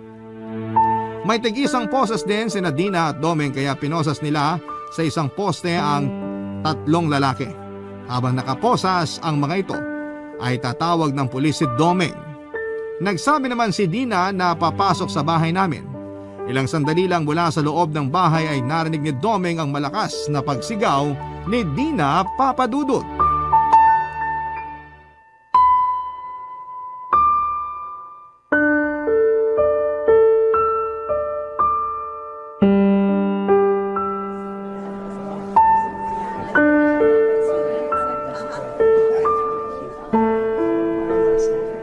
Uy, Dina. Handa ka na ba? Oo. Ngayon ko lang uli nakitang ganyang kaliwanag ang bahay nila, Desiree. Oo nga. Nung huling beses na maliwanag ang bahay na yan, nung Pasko, sa dami ng palamuti. Liwanag na masaya. Pero ngayon, iba na. Ngayon, maliwanag siya dahil sa ibang dahilan. At ang mga palamuti, mga bulaklak. Napakadaming nakikiramay. Napakabait na tao kasi niya eh. Kaya lahat apektado sa pagkawala niya. Isipin na lang natin na nasa magandang lugar na siya. Pero mamimiss ko siya. Yung mga kabutihan niya. Laksan mo loob mo. Oo. Ipagdasal na lang natin siya. Ano bang pinagsitsikahan nyo? Uy, Desiree! Ano ka ba naman? Nakakagulat ka naman. Ayan, kakakape nyo, nervyoso at nervyosa na kayo. Saan ka ba galing? Bakit wala ka sa loob? Bumili ako ng kape. Tara, magkape tayo. Ikaw kakasabi mo lang na nagiging nervyoso na kami kakakape. Tapos magpapakape ka? Ito naman, may juice din akong binili. Tara na, hinihintay na kayo ni Sir. Huwag ka nga manakot. Biro lang? Siyempre, isa kayo sa mga sobrang ka-close ni Sir. Nakakalungkot talaga. At sa Amerika pa siya binawian ng buhay. Buti pala, naiuwi siya dito. 3 linggo din bago naiuwi ang katawan niya. Yan kasi ang hiling niya, na dito siya maiburol at mailibing. Teka, ikaw naman, kumusta yung tama ng baril sa'yo? Hindi naman niya naapektuhan ang ganda ko. Nakakainis ka, puro ka biro. Muntik mo nang ikamatay ang tama ng baril sa'yo. Oo nga, buti na lang hindi maluba ang tama kung hindi. Kundi ano, ako sana yung pinaglalamayan. Hoy! Ayokong isipin yan. Alam mo, noong mahina ka pa, ayaw ko din tanungin baka makasama sa'yo. Pero ngayong medyo okay ka na, siguro pwede na mag-usisa. Bakit ka ba kasi nanlaban pa dun sa mga magnanakaw? Nakakaloka, na-misinterpret nila ako. Hindi naman ako manlalaban. Tatakbo sana ako papasok ng bahay para isara yung pinto. Napalakas lang ang tili ko, kaya ayun, nagulat yung magnanakaw kaya nakalabit ang baril. Ibig mong sabihin, nagulat lang sa'yo yung magnanakaw? Mismo, kaya nga naawa rin ako. Pero nagtangka pa rin silang magnakaw. Kaya kailangan pa rin nilang maparusahan. Oo no, bunti ka na nga. Ano? Alam mo pa Juliet yan? Wait ako machuchugi basta-basta. Masamang damo akiz. Tigilan nyo na nga yung ganyang usapan? Pero ito, walang biro. Masaya ako. Grabe ka, namatay na si Sir, masaya ka pa. Luka-luka, hindi dahil doon. Eh anong dahilan? Ayan. Alin? Ayan. Ano nga? Ginit ulo, high blood. Ang sinasabi ko, kayong dalawa. Napakasaya ko at okay na kayo. Kung di pa ako muntik mamatay, hindi pa kayo magbabate. Kaya may silbi din yung pagkakabaril sa akin. Hoy, huwag ka nga magbiro ng ganyan. Muntik mo nang ikamatayan. O siya, basta yung pangako nyo sa akin ha, na hindi na kayo mag-aaway uli. Ako naman, wala na sa akin yun. Ako din naman. Oh, bakit parang galit ka? Eh kasi yung sinabi mo parang hindi ako marunong tumupad sa pangako eh. Ikaw lang nag-iisip niyan. Ano, masama akong tao? Sinabi ko ba? Nakakaloka, kakasabi ko lang. Ayun na naman, papunta na naman sa away. I-upstage nyo pa ang burol ni Sir ha. Joke lang.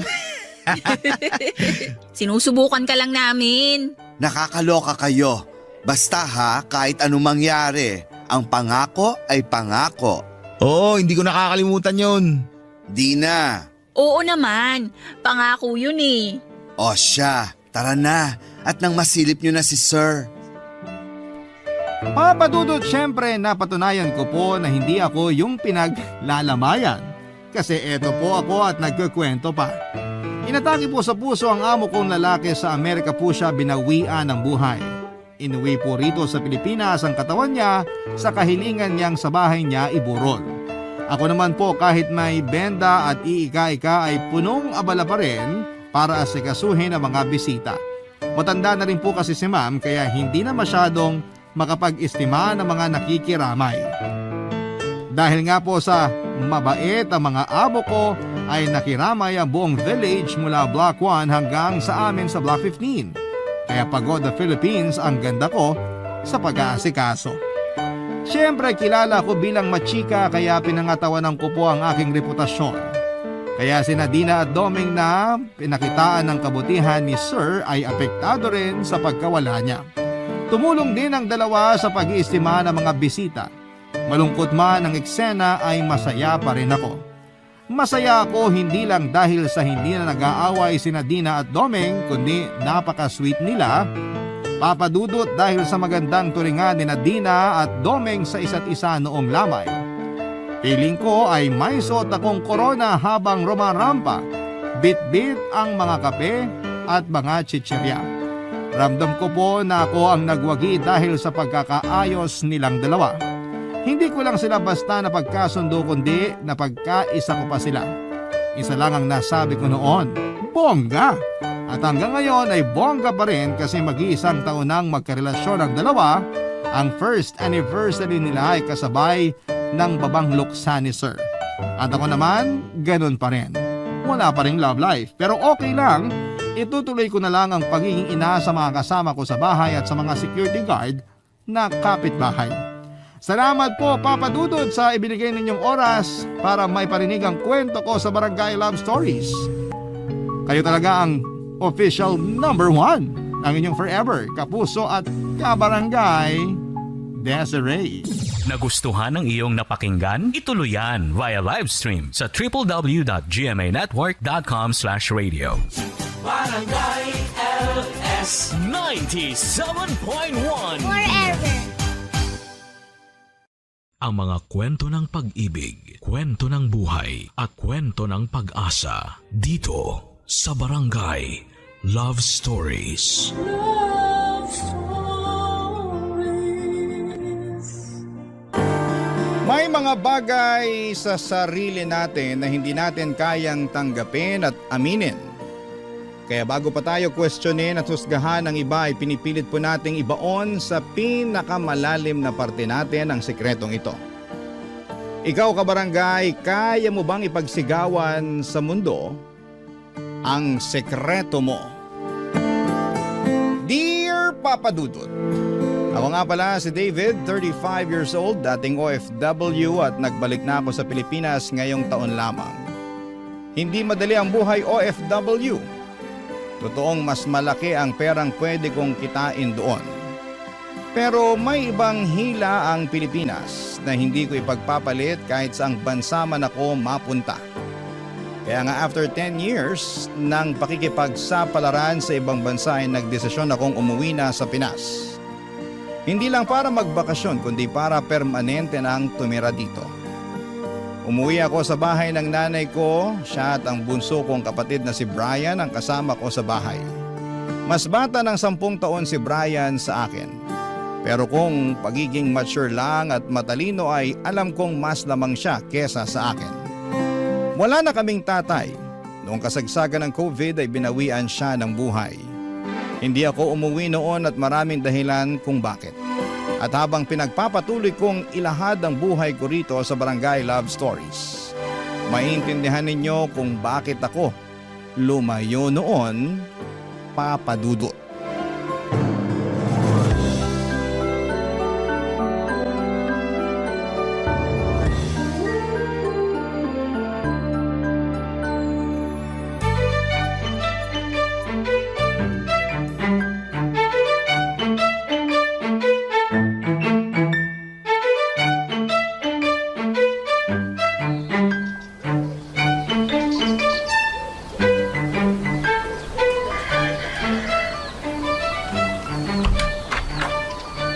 Tagal kang hinintay ng kwarto mo na makabalik, David! Welcome back, anak! Salamat, Nay. Parang walang pinagbago ang kwarto ko ah. Oh, naka-display pa rin sa dingding ang picture ko nung high school graduation ko. Pansinin mo rin ang bedsheet mo. Iyan ang paborito mong bedsheet, hindi ba? Ito nga yun. Ito yung pinagtagpi-tagpi ni Lola Inday ng mga retasong tela para makagawa ng bedsheet. Di ba yan yung project mo sa, home economics class ba yun? Nako, Nay. Ako ang pinakamataas na grade noon sa home economics. Dahil dito sa bedsheet na tinahin ni Lola Inday. Samantalang ang ambag ko lang naman noon abutan siya ng gunting at karayom. Hindi ko ipinagamit kahit kanino ang bedsheet na to. Nainggit nga si Brian nung nakita niya tong bedsheet. Bakit daw hindi siya ipinagtahi ni Lola Inday ng ganito? Ang bilis na talaga magselos ni Brian, no? Sinubukan naman siyang tahian ng Lola Inday niyo noon. Kaya lang... Kaya lang, hindi natapos ni Lola Inday na tahiin kasi namatay na siya agad.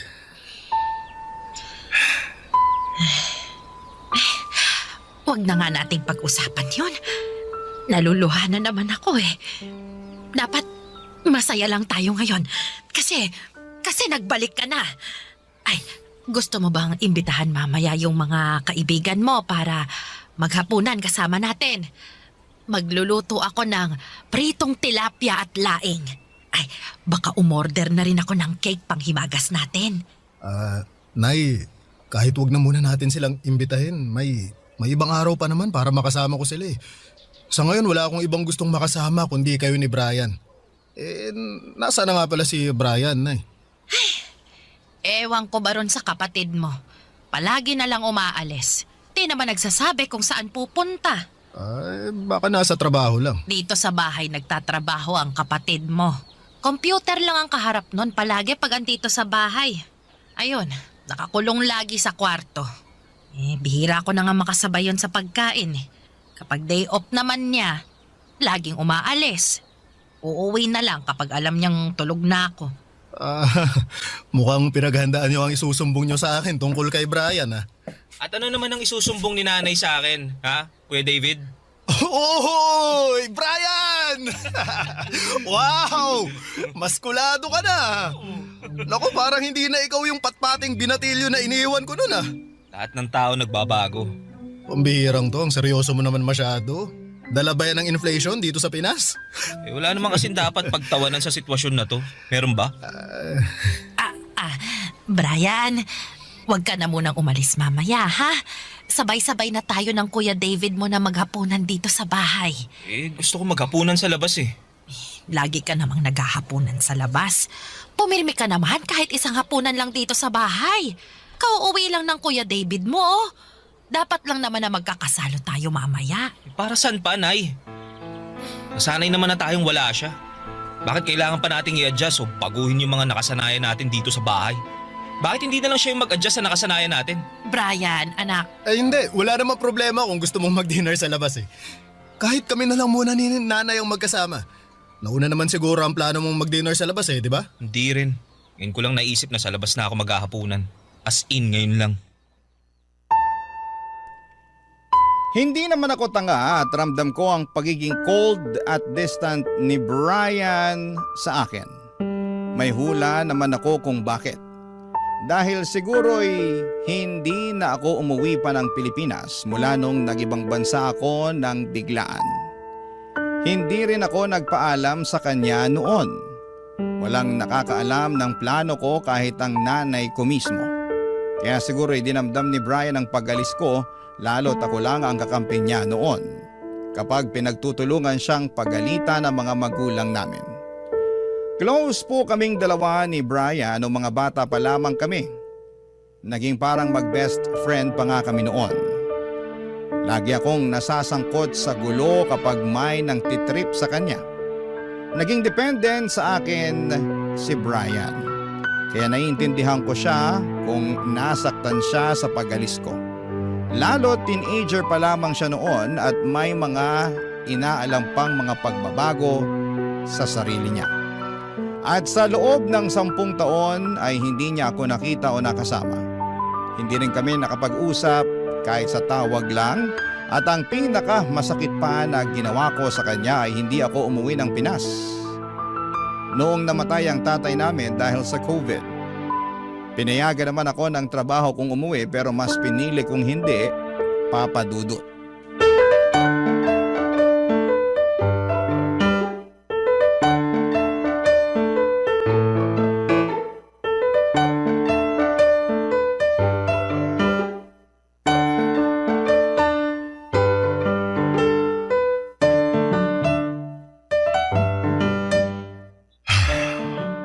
Nasaan na ba yung si Brian? Wow! Laki!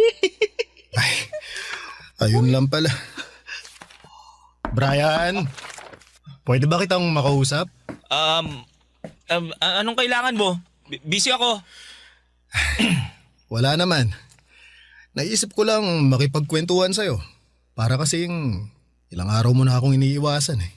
Lahat ng tao iniiwasan ko. Talaga ba? Dati naman gustong mong napapaligiran ng mga tao. Hanggang ngayon ba iniisip mo pa rin na bata ako? Nakatulad pa rin ako ng dati? Tagal mong nawala, kuya. Hindi imposible ang pagbabago sa akin. Nagtatanong lang ako, ha. Hindi kita inaatake. Para kasing walang karapatan ng ibang tao na magbago eh. Uy, hindi naman ganun ang ibig kong sabihin. Medyo nagulat lang ako na...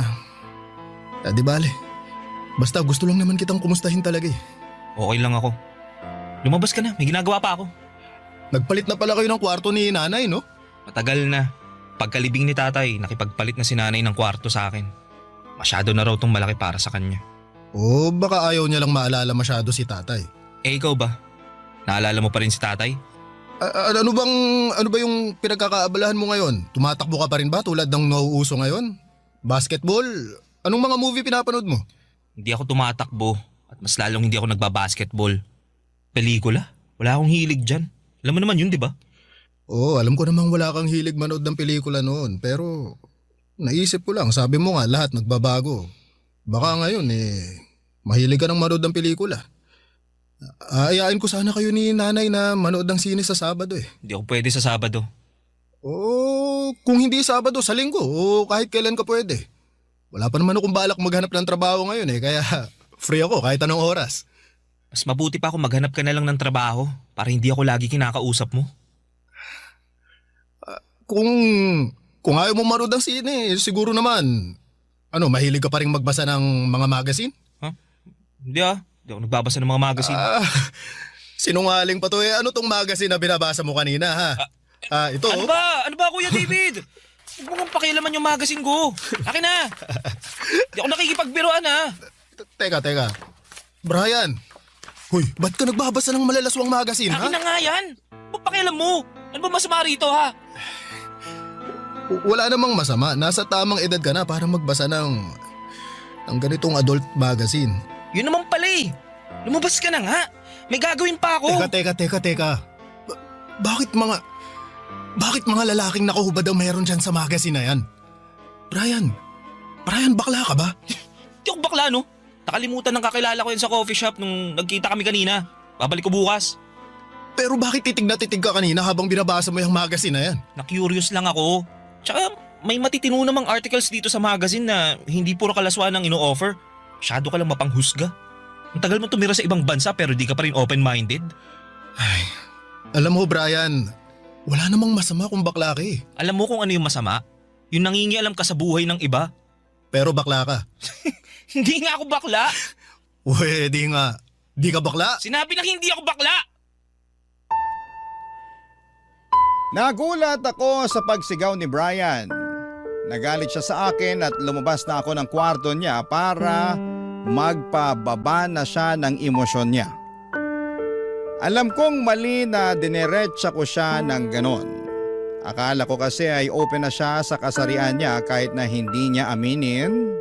Ramdam kong bakla si Brian.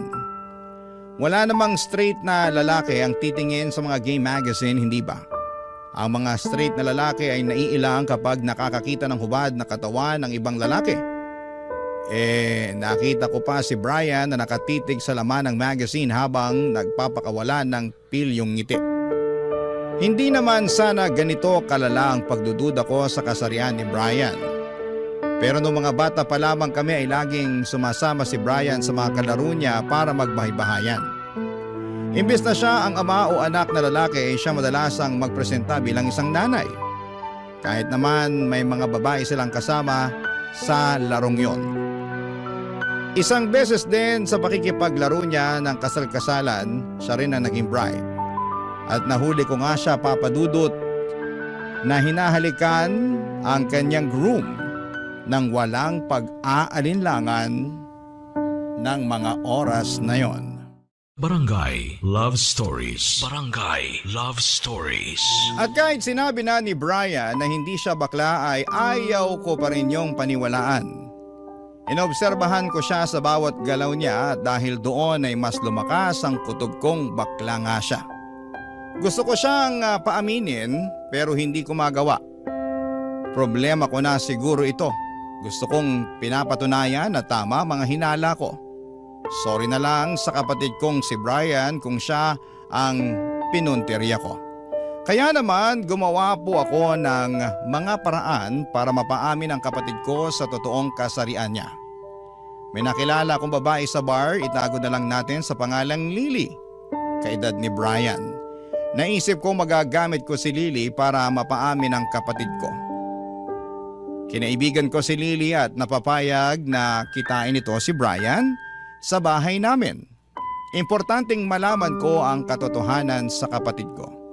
Kaya naman dinala ko si Lily sa bahay at ipinakilala na kay David, kay Brian at doon ay nagkaroon ng gulo, Papa Dudut.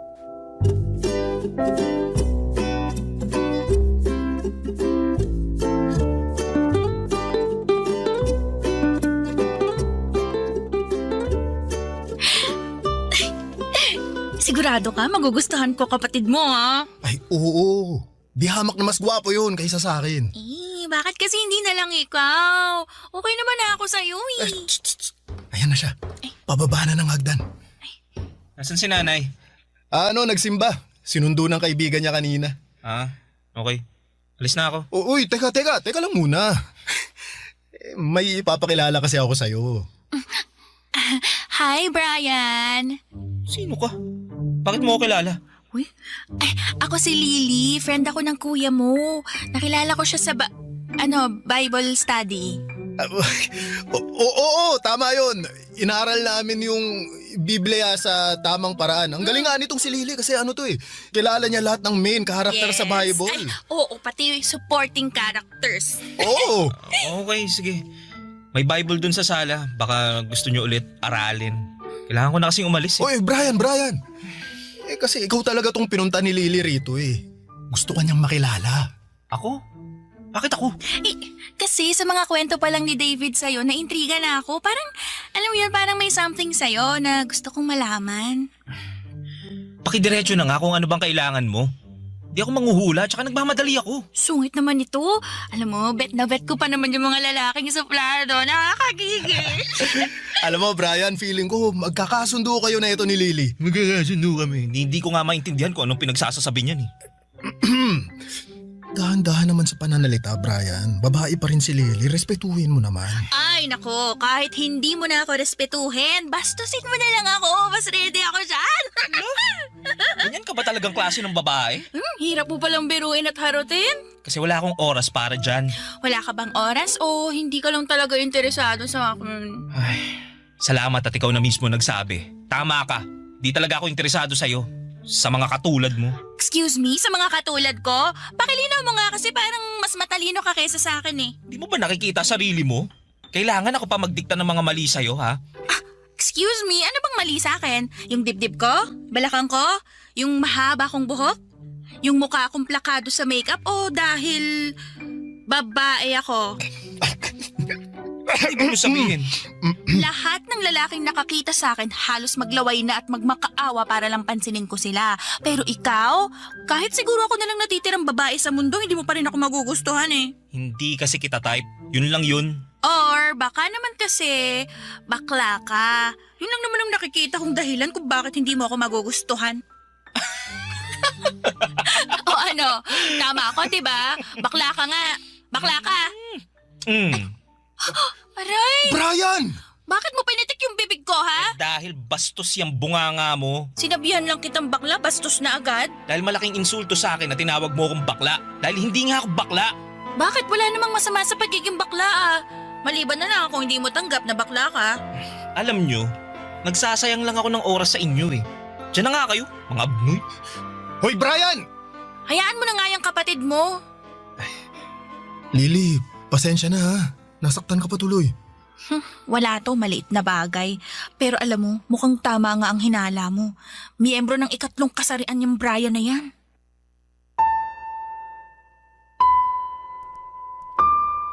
Habang tumatawa ng walang hinto si Brian ay biglang nag-flashback sa akin noong mga bata pa lamang kami. Bungis-ngis talaga si Brian at nakakaaliw ang inosente niyang tawa.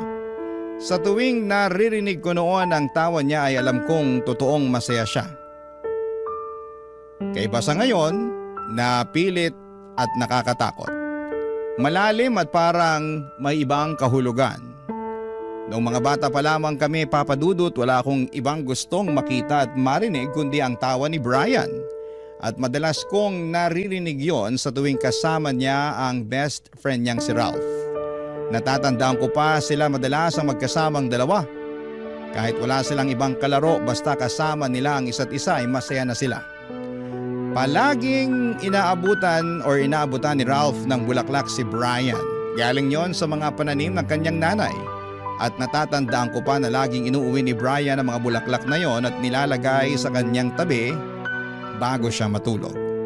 Kapag lanta na ay saka naman niya isinisiksik sa mga paborito niyang libro ang mga bulaklak na yon. Noong umalis si Ralph sa lugar namin ay hindi ko na muling narinig ang inosente at masayang tawa ni Brian. At palagi ko siyang nahuhuli na inaamoy-amoy ang mga natuyong bulaklak na inipit niya sa kanyang mga paboritong libro, Papa Dudut.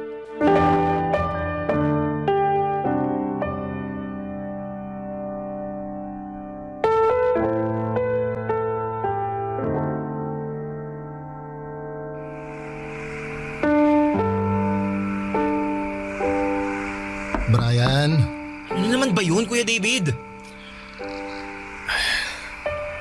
hihingi lang sana ako ng sorry dun sa nangyari kanina. Alin? Yung pambabastos niyo sa akin ni Lily? Hindi naman kasi yun ang intensyon namin. Gusto ko lang ireto si Lily sa'yo. Mabait naman yun.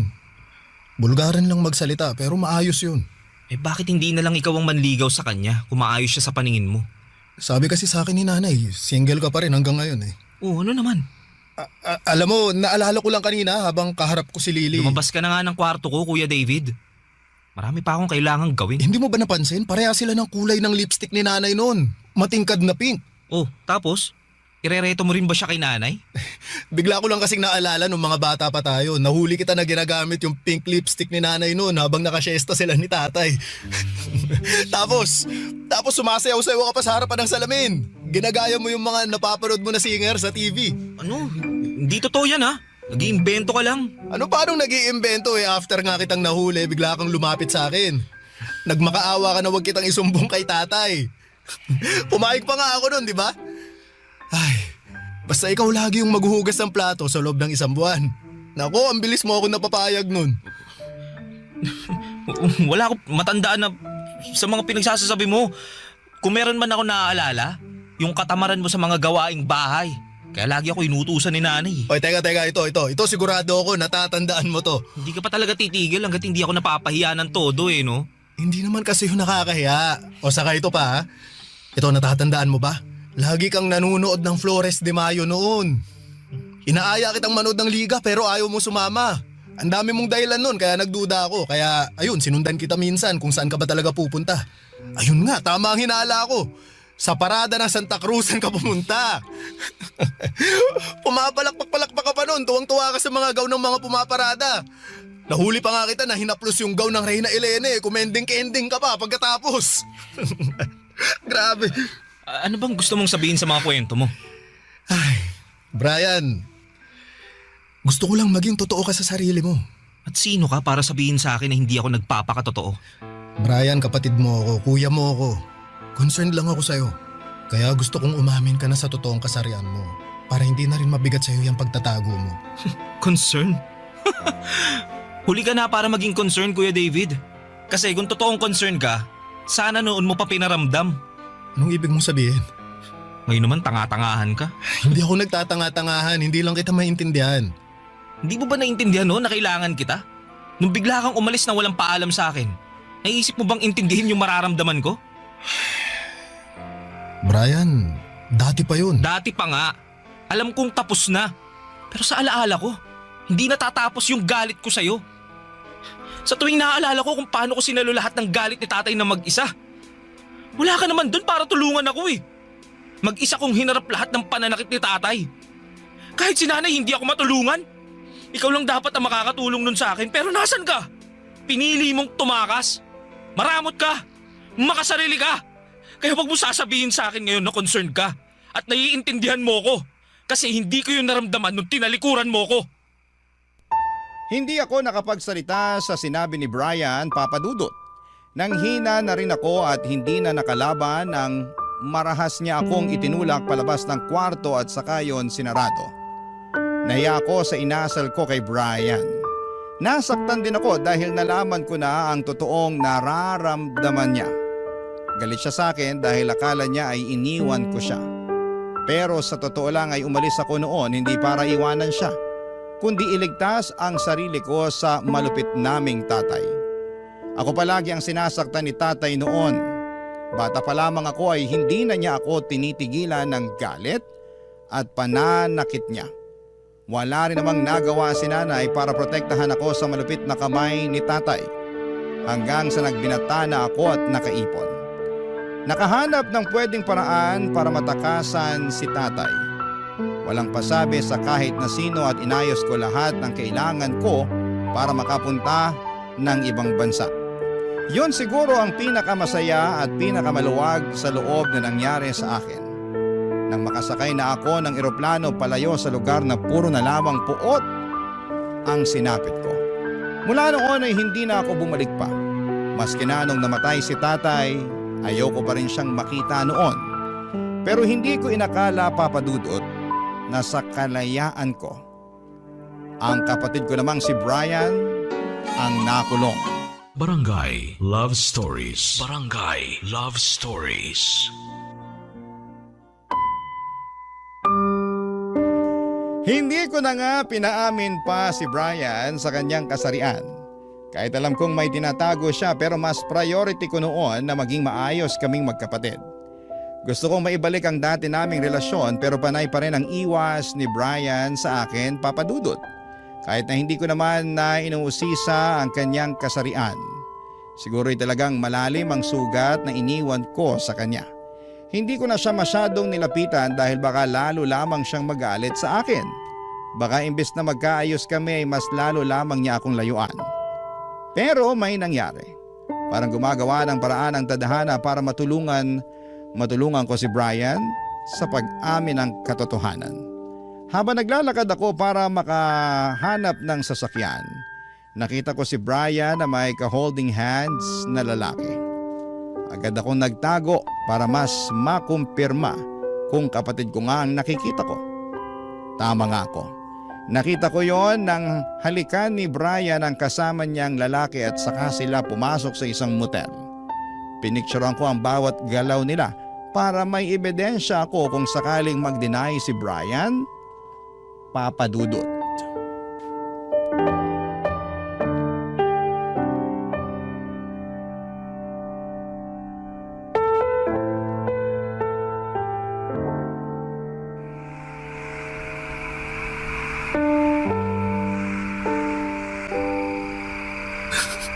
Anong sasasabi mo? Nakita kita kanina. May ko-holding hands ka. Uy, di totoo yan ha. Ay, akala ko rin, hindi totoo eh. Baka mali lang ang kita ko, pero nung humarap ka ng konti sa direksyon ko para halikan yung lalaking kasama mo, yun! Doon ko napatunayan na hindi ako dinadaya ng mga mata ko. Wala akong oras para dyan sa mga kasinungalingan mo, kuya. Hindi nagsisinungaling ang camera ng cellphone. Gusto mong makita yung pictures nyo ng kasama mong lalaki? Ang sweet nyo nga eh. Ano to, mansary date ba to? Anniversary? O gusto nyo lang magpababa ng init ng katawan sa motel? Ha? Hindi ko alam yung sinasabi mo. O ito. Imposibleng magsinungaling ang cellphone ko. O ayan, tingnan mo ngayon. Ikaw yan, di ba? At sino ba yung kahalikan mong lalaki ha? Hindi ko siya hinalikan. Napuwing kasi siya eh, kaya lumapit ako para hipan yung mata niya. Ah, ganun ba? Pero ang layo naman ang mata niya sa labi. Bakit sa labi ka nang hihipan? Mali lang yung kuha mo ng picture. Siguro, tapos ko nang hipan yung mata niya, tsaka medyo napadikit ako ng konti sa labi niya. Pero hindi ko siya hinalikan, no? Mali lang talaga yung nasa cellphone mo. Oo nga. Mali nga siguro nang kuha tong cellphone ko. Pero tama naman siguro yung nakikita natin pareho sa picture na magko-holding hands kayo, no? Hindi rin. Ano yan? Inaalalayan ko lang siya papasok nung... Motel? Papasok ng motel? O bakit kayo papasok sa motel? Makikiihi kayo? Kakain ng half chicken? Pansit? Ano ba? Boss ko yan! Tama, boss ko yan! Kailangan naming mag-meeting at dyan sa lugar na yan yung pinakamalapit na pwede naming puntahan eh. Eh sa pagkakatanda ko merong katabing coffee shop yung motel na yan eh. Bakit hindi na lang doon para hindi kayo napagdududahan? Mas malakas yung wifi sa motel na yun. Tsaka may restaurant naman yung motel na yun eh. Oo, umorder kami ng half chicken tsaka pansit. Kailangan namin kumain habang nagmi-meeting. Ah, ganun pala yun. Tsaka ano no, mas tahimik din kasi sa motel eh no? Oo naman. Oo. Para makapag-usap kaming dalawa ng maayos. Hindi nakakarinig ng ingay ng mga sasakyan o ng ibang tao. Tama ka ron. Okay. Grabe kainis, maling-mali talaga tong cellphone ko ng mga kuha. Hindi na pwedeng gamiting ebidensya to. Pero kasi sa pictures nyo nakuha ko, ang sweet nyo talaga eh. Parang bagong kasal. Oh, teka. Oo naman yung bagong kasal. Masaya lang kayong tingnan.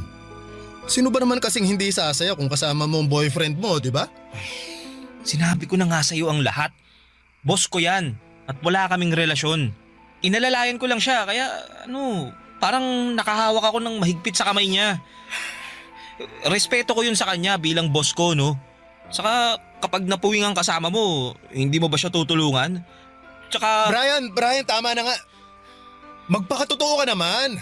Ginagawa mo na akong tanga eh. Kahit sinong inosente kapag pinakita tong pictures nyo, mag-iisip ng iba eh. Madumi ka lang talaga mag-isip. Madumi akong mag-isip o ayaw mo lang tanggapin na totoo ang iniisip ko tungkol sa'yo? Sumabog na ako noon dahil sa mga walang kwentang rason ni Brian sa kung sino ang kasama niyang lalaki na pumasok sa motel.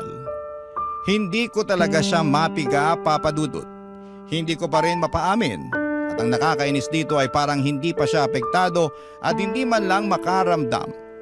Ginagawa niya akong tanga. Pero higit sa lahat ay mas ginagawa niyang tanga ang sarili niya. Alam ko namang hindi lang ako ang nakakahalata sa pagiging kloseta niya. At ako na rin mismo ang naaawa dahil sa pagtatago niya. Pero ano bang magagawa ko kung ayaw pa rin niyang tanggapin ang katotohanan sa sarili niya? Nagmadali si Brian na mag-walk out sa akin at pumasok sa kwarto niya. Alam kong nasaktan ko siya sa pagpiga ko ng impormasyon tungkol sa kanya. Nakonsensya ako, mali nga siguro ang parang ko ng pagpapaamin sa kanya. Kasi totoo naman din na sa tuwing pinipilit natin ang isang tao ay mas lalo itong nagtatago at lumalayo. Kaya naman nakaisip ako ng ibang paraan para mas lumapit siya. At sa pagkakataong yon ay umami na, Papa Dudut.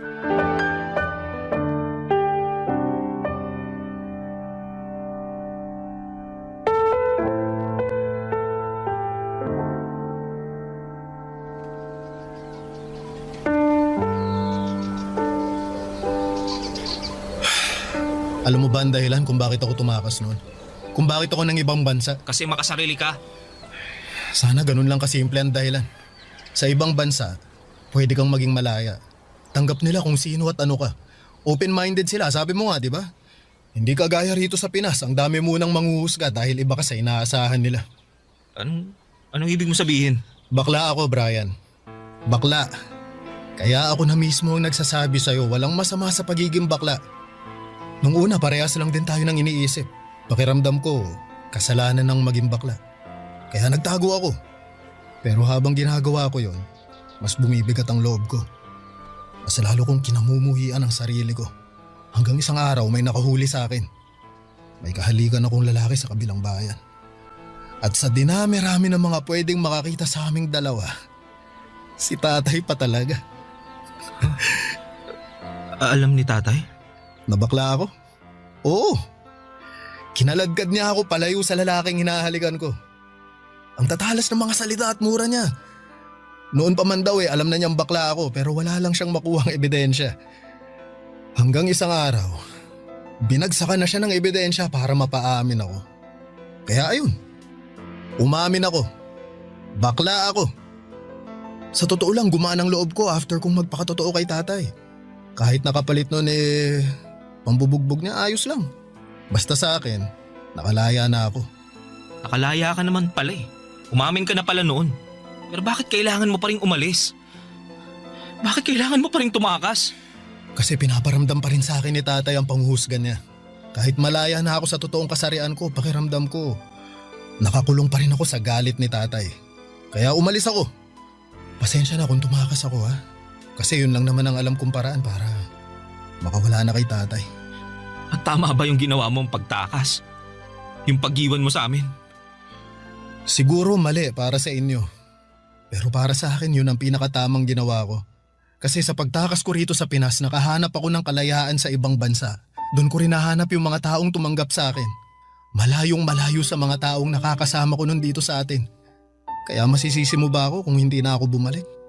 Bakit hindi mo sinabi sa akin noon? Kasi natakot ako na baka hindi mo ako maintindihan. Natatakot pa ako sa totoong kasarian ko noon. Baka katulad ka rin ni tatay na huhusgahan kung sino ang totoong ako. Si nanay, alam niya ba? Oo, hindi lang namin pinag-uusapan. Hindi siya makapaniwala na bakla ako pero wala naman na siyang magagawa kung ito na yung landas na pinili ko eh. Kuya, masaya ka ba talaga? Hindi naman ako laging masaya. Hindi naman kasi lahat ng tao tanggap ako kahit moderno na ang mundo. Nakakaramdam pa rin ng diskriminasyon. Parte na siguro yun ang pagpapakatotoo ko pero ang mahalaga, malaya ako. At alam mo, gusto kong maging malaya ka rin tulad ko. Hindi ako bakla. Okay, naiintindihan ko. Basta tatandaan mo kahit sino at ano ka pa. Kapatid kita at mahal kita. Ha? Ano Brian? Gusto mo bang magkape? Tara, samahan mo ako. Meron akong alam na... Bakla ako.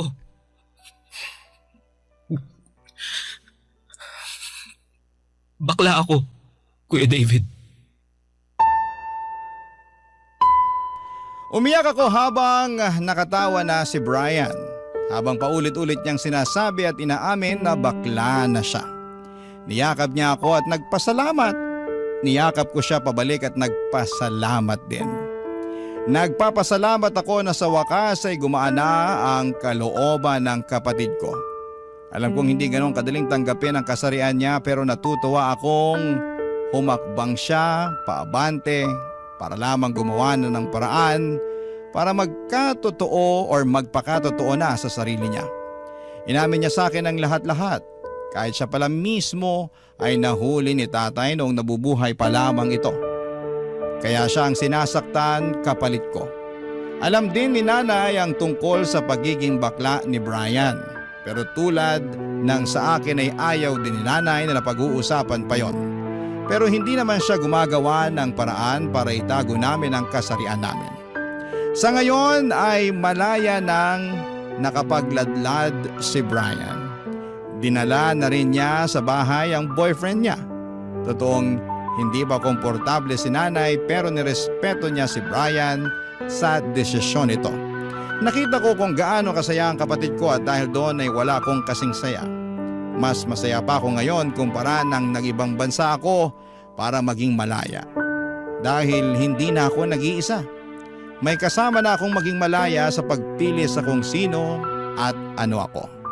Nadagdagan na ang taong nakakaunawa sa akin. At hiling na lang namin na sana'y balang araw kapag handa na si nanay, ay magawa na niya kaming tignan sa mga mata at sabihing masaya na siya. Nang buo sa pag-amin namin sa totoo. Maraming salamat po sa pagbasa ng aking liham. Ang inyong kapuso at kabarangay forever, David. Ano ang masasabi mo sa ating Barangay Love Stories today? Aabangan namin yan sa aming comment section. Ang mga kwento ng pag-ibig, kwento ng buhay at kwento ng pag-asa dito sa Barangay Love Stories. Love Stories.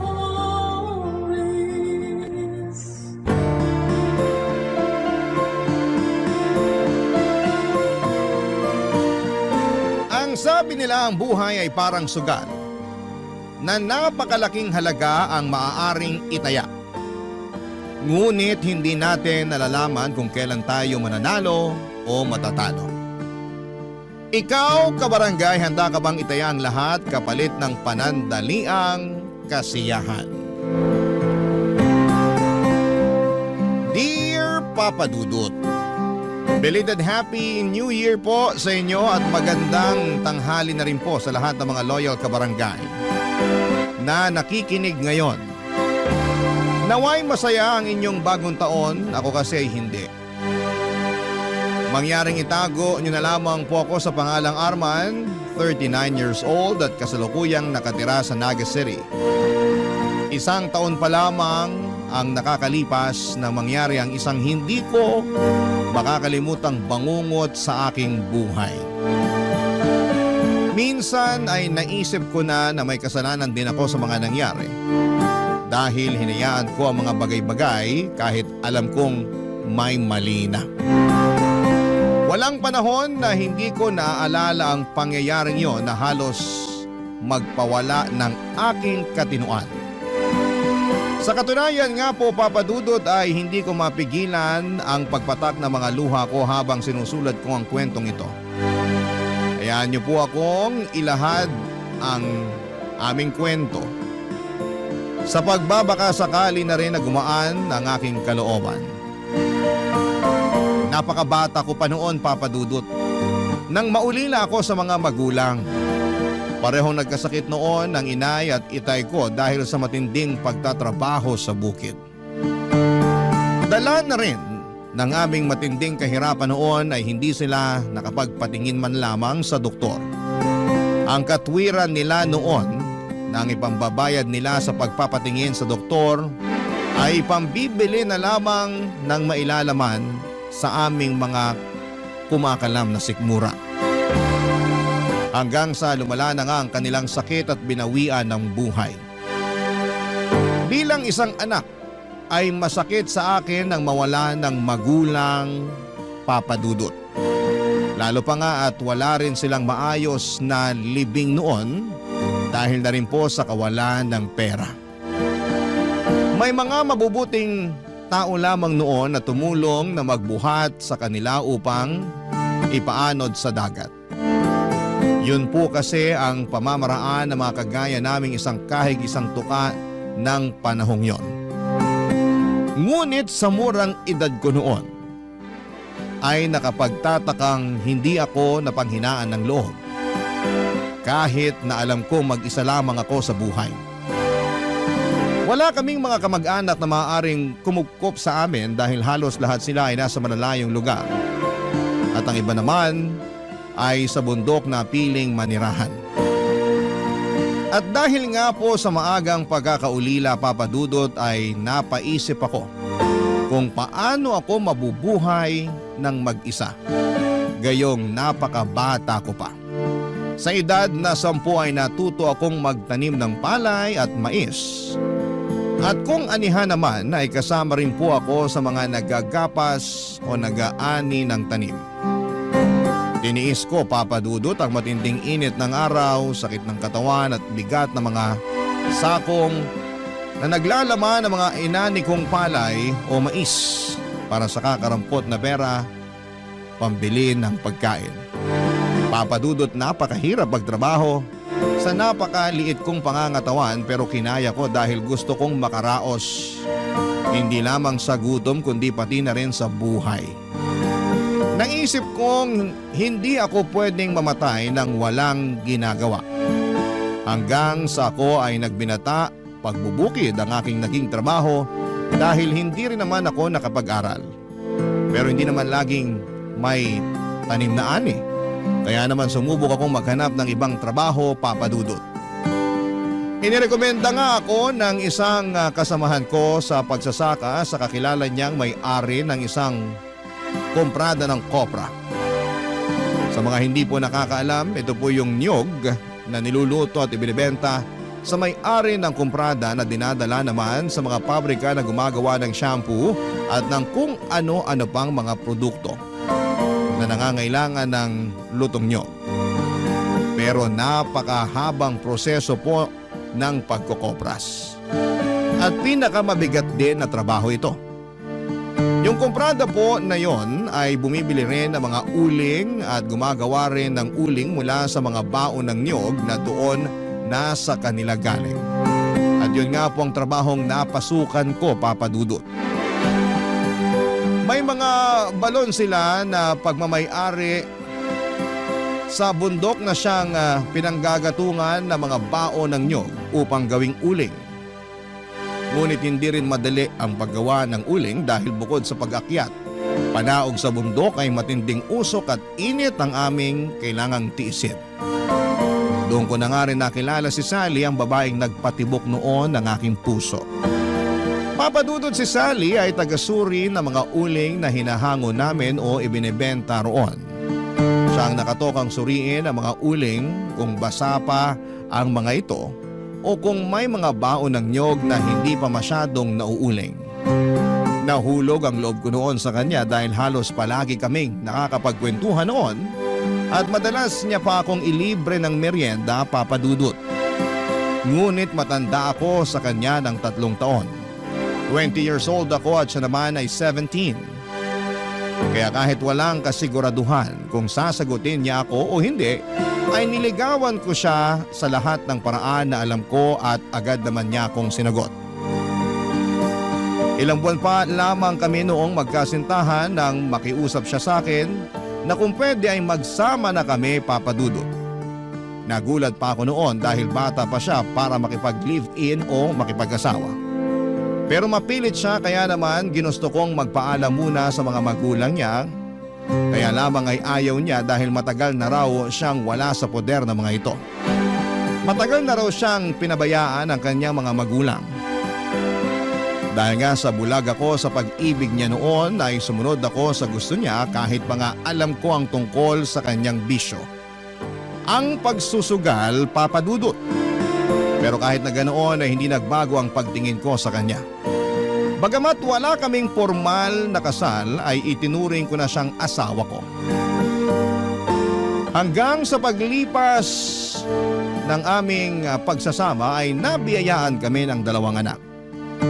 Pero hindi naging madali ang aming pagsasama dahil matapos niyang maipanganak ang aming bunso, ay halos araw-araw na siyang nagsusugal na hindi ko na maawat at sa tuwing pagsasabihan ko naman siya ay nauuwi lamang kami sa pagtatalo.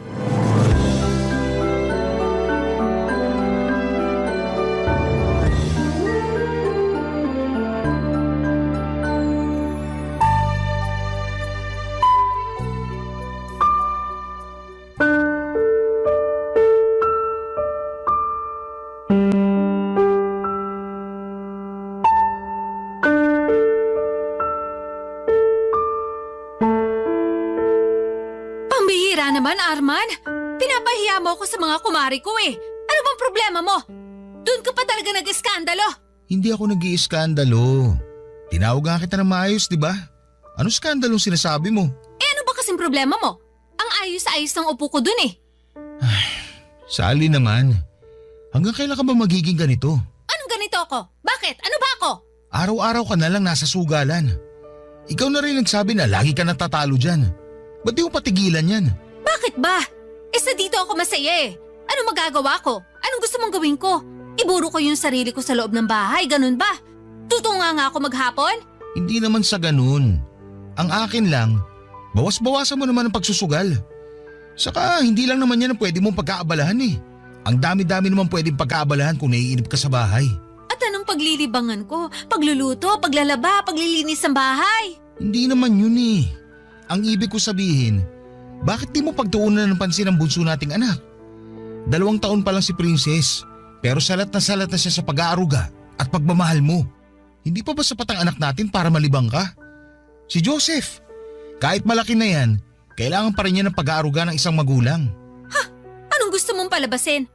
Na pinababayaan ko yung mga anak natin? Kung pinababayaan ko yan, edi sana patay na yan sa gutom. Hindi naman yun ang punto ko, Sally. Anong hindi? Yun talaga ang gusto mong sabihin. Nahiya ka pa. Tsaka teka lang ha, ikaw ang may gusto na magkaroon pa tayo ng isang anak kahit alam mong ayaw ko. Hirap na nga tayo kay Joseph, dinagdagan mo pa. Eh wala ka namang ibang alam na trabaho. Pag-uuling lang naman ang pinagkakakitaan mo, tapos nagdagdag ka pa ng isa pang palamunin. Hindi naman tayo aasenso dyan sa pag-uuling mo lang. Maghinay-hinay ka sa tinatawag mong palamunin, Sally. Anak natin si Princess. At huwag mo insultuin ang trabaho ko. Baka nakakalimutan mo. Itong pag-uuling ko bumubuhay sa inyo. Wala kayong kakainin ko hindi dahil sa pag-uuling na sinasabi mo. Ha? At talagang nagmalaki ka pa? Oo! Kasi kahit na ganito lang ang trabaho ko, ipinagmamalaki ko yun. Dahil dito ko kayo binubuhay. Eh ikaw ba? Ano bang napapala mo dyan sa pagsusugal mo? Mapapakain ba tayo niyan? Halos kabaliktaran nga nangyayari. Nagkanda utang-utang ka na rin dahil sa sugal na yan. Tapos sino nagpapakahirap magbayad? Ako lang naman. Habang ako pagod na pagod sa trabaho, puro ka naman pasarap sa buhay. Ni hindi mo nga pinangihinayangan ng bawat sentimo kinikitang pinagpaguran ko ng gusto. Bakit? Nagre-reklamo ka na? Hoy Arman, baka nakakalimutan mo rin kung anong ipinangako mo sa akin. Nangako ka sa akin na lahat ng pangangailangan ko ibibigay mo. Kasama na doon ang mga bagay na nagpapasaya sa akin. Grabe ka na talaga. Naririnig mo ba yung sarili mo? Hindi ba't ikaw ang atat na magsama tayo? O ano? Bakit hindi ka makapagsalita? Oo, ipinangako ko na hindi ko kayo pababayaan. Na ibibigay ko lahat ng pangangailangan nyo. Pero hindi ko sinabing pati bisyo mo, sasagutin ko pa rin. Bisyo? Ito ang nagpapasaya sa akin. Ano bang hindi mo maintindihan doon? Buti nga hindi ako si pabili ng ganito, pabili ng ganyan. Inaayon ko lang sa kakayanan mo ang hinihingi ko, Arman. Hindi pa ba sapat na maging masaya ka dahil sa mga anak natin? Sally, nanay ka. Ang alam ko kapag ina, masaya na sila nakapiling lang nila ang mga anak nila. Pero ikaw? Hindi ko alam bakit ibang-iba ka sa lahat ng nanay. Ang kulit mo din eh. Hindi ko ginusto na magkaroon ng isa pang anak. Ang hirap na nga ng buhay natin, pinahihirapan mo palalo. Kung meron man nagpapabigat ang buhay natin ngayon, ikaw yun. Wala ka na nga na itutulong sa akin na kukuha mo pa magbisyo. Ni magluto ng pagkain o maglinis man lang ng bahay, hindi mo magawa. Pati ba naman sa pag-aalaga sa mga anak natin, hindi mo pa rin magawa? Eh di sana kumuha ka na lang ng katulong. Katulong pala hanap mo eh. Baluktot talaga lahat ng katwiran mo. Alam mo, kung hindi lang dahil sa mga anak natin, matagal na kitang hiniwalayan. Eh di hiwalayan mo ako. Sino tinakot mo? Pero itong tatandaan mo, hindi tayo kasal kaya sa akin ang mga bata. Ikaw pa talaga may gana magsalita ng ganyan? Kukunin mo yung mga bata eh, hindi mo nga kayang alagaan. Ano ipapakain mo sa kanila? Baraha? Tapos pag wala ka ng pansugal, sila yung pambabayad mo? Hoy, magdahan-dahan ka sa pananalita mo sa akin. Hiwalayan mo ko kung gusto mo kong hiwalayan. Pero sa akin ang mga bata. Nahihibang ka na talaga. Wala ka na sa katinuan. Wala na nga siguro ako sa katinuan. Kasi hanggang ngayon, nagtsatsaga ako sa buhay na to kasama ka. Kung tutuusin, pwede naman ako maghanap ng ibang lalaki na kaya akong bigyan ng mas magandang buhay. Teka nga, uulitin ko lang ha. Sino ba nagpupumilit to na magsama tayo? Hindi ba't ikaw? Alam mo pag-uuling lang ang trabaho ko. Pero nagpumilit ka pa rin na magsama tayo. O bakit? Pumayag ka naman, di ba? Ano ngayon ang problema mo? Gusto mo kong hiwalayan? Eh di sige, para hindi mo na talaga makita ang mga anak mo. O ano? Ikaw naman ang hindi makapagsalita ngayon. Ngayon mo ilabas ang tapang mo, Arman. Pasalamat ka nga at nagtitiis ako sa ganitong buhay. Kasi nakakaawa ka naman kung wala ka nang anak, wala ka pang asawa. Sino pa magkakagusto sa'yo sa tingin mo? Eh ang itim-itim mo na nga, mukha ka pang matanda. Papadudot, hindi na ako nakakibo dahil sa mga sinabi ni Sally. Masakit marinig ang mga salitang yon lalo na at sa kanya pa nang galing. Pero dahil nga sa sobrang pagmamahal ko sa aking mga anak ay pikit mata kong tiniis lahat ng hirap lalo na ang pagiging sugarol ng aking asawa sa takot ko na ilayo niya sa akin ang mga anak namin lalo't hindi kami kasal. Kahit na hindi ako nakapag-aral ay alam ko ang hangganan ng karapatan ko sa mga anak ko dahil madalas yung mapagkwentuhan ng mga matatanda noon sa amin. Alam ko na kung gugustuhin ni Sally ay hindi ko siya maaaring pagbawalan na dalhin ang mga anak namin sakaling maisip na niya akong iwanan. Naisip ko noon na pera lang naman yon at kayang-kaya kong kitain pero ang mga anak ko ay walang katumbas na halaga. Sila ang kayamanan at buhay ko. Kaya kung ano man ang gusto ni Sally ay hinayaan ko na lamang dahil mas importante sa akin. Nakapiling ko ang mga anak ko, Papa Dudut. Tinis ko lahat ng hirap at pagod dahil kapag uuwi naman ako noon sa bahay, ay nawawala rin yon kapag nasisilayan ko na ang aking mga mata. Lalo na ang aking bunso na lagi akong sinasalubong sa aming pintuan kapag alam niyang pauwi na ako. Nalalapit na rin ang kanyang ikatlong karawan noon kaya naman dumilhen siya ako ng pera para maipagluto man lamang siya. Kahit tig-1 kilong pansit at spaghetti na aming pagsasaluhan. Tuwang-tuwa naman ang panganay kong si Joseph nang malamang maghahanda kami kahit papaano sa karawan ng kanyang kapatid, Papa Dudut.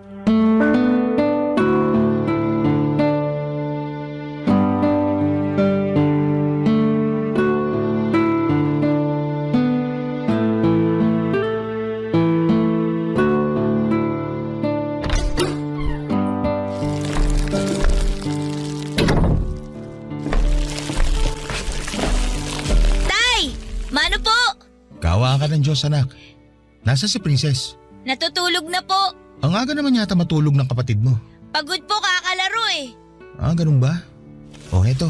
May pasalubong ako sa'yo. Wow! Pansit ba to na maraming kikiam? Tuwang-tuwa ka na kagad. Pansit bato lang naman yan. Para namang hindi nyo alam na paborito ko to. Oo nga naman. Nadaanan ko yan habang naglalakad ako pa uwi. Butit may sobra akong perang binigay sa akin ni Boss Jay. Eh ano pa po ba yung binili nyo, Tay? Ah, ito ba? Konting panghanda lang to para sa birthday na kapatid mo bukas. Tig-1 kilong pansit at spaghetti. Wow! Ang tagal ko na pong hindi nakakakain ng spaghetti. Eh sino naman po ang magluluto? Hindi ang nanay mo. Paano naman po magluluto si nanay? Eh lagi naman po yung nasa sugalan. Bukas pa naman. Pakikiusapan ko muna ang nanay mo na ipagluto bukas ng handa si Princess. Para makapag-celebrate tayo kahit papano. Ang tanong po, kung papayag si nanay, eh mas gusto pa po nun umupo maghapon sa sugalan eh. O hindi naman siya papayag, di ako magluluto. We, di naman kayo marunong magluto eh. Anong hindi? Alam mo anak, bata pa lang ako natuto na ako sa lahat ng gawain. Kasi wala namang mag-iintindi sa akin. Parehong wala ng lolo't lola mo. Ganyang edad mo nga, nagtatrabaho na ako. Kaya sisiw lang sa akin yung pagluluto na yan. Eh di pwede na po pala akong magtrabaho. Ano? Aba, hindi pwede anak. Kasi kailangan mo munang unahin ang pag-aaral mo. Kapag nakapagtapos ka na ng pag-aaral, pwede ka na magtrabaho. Magandang trabaho pa makukuha mo.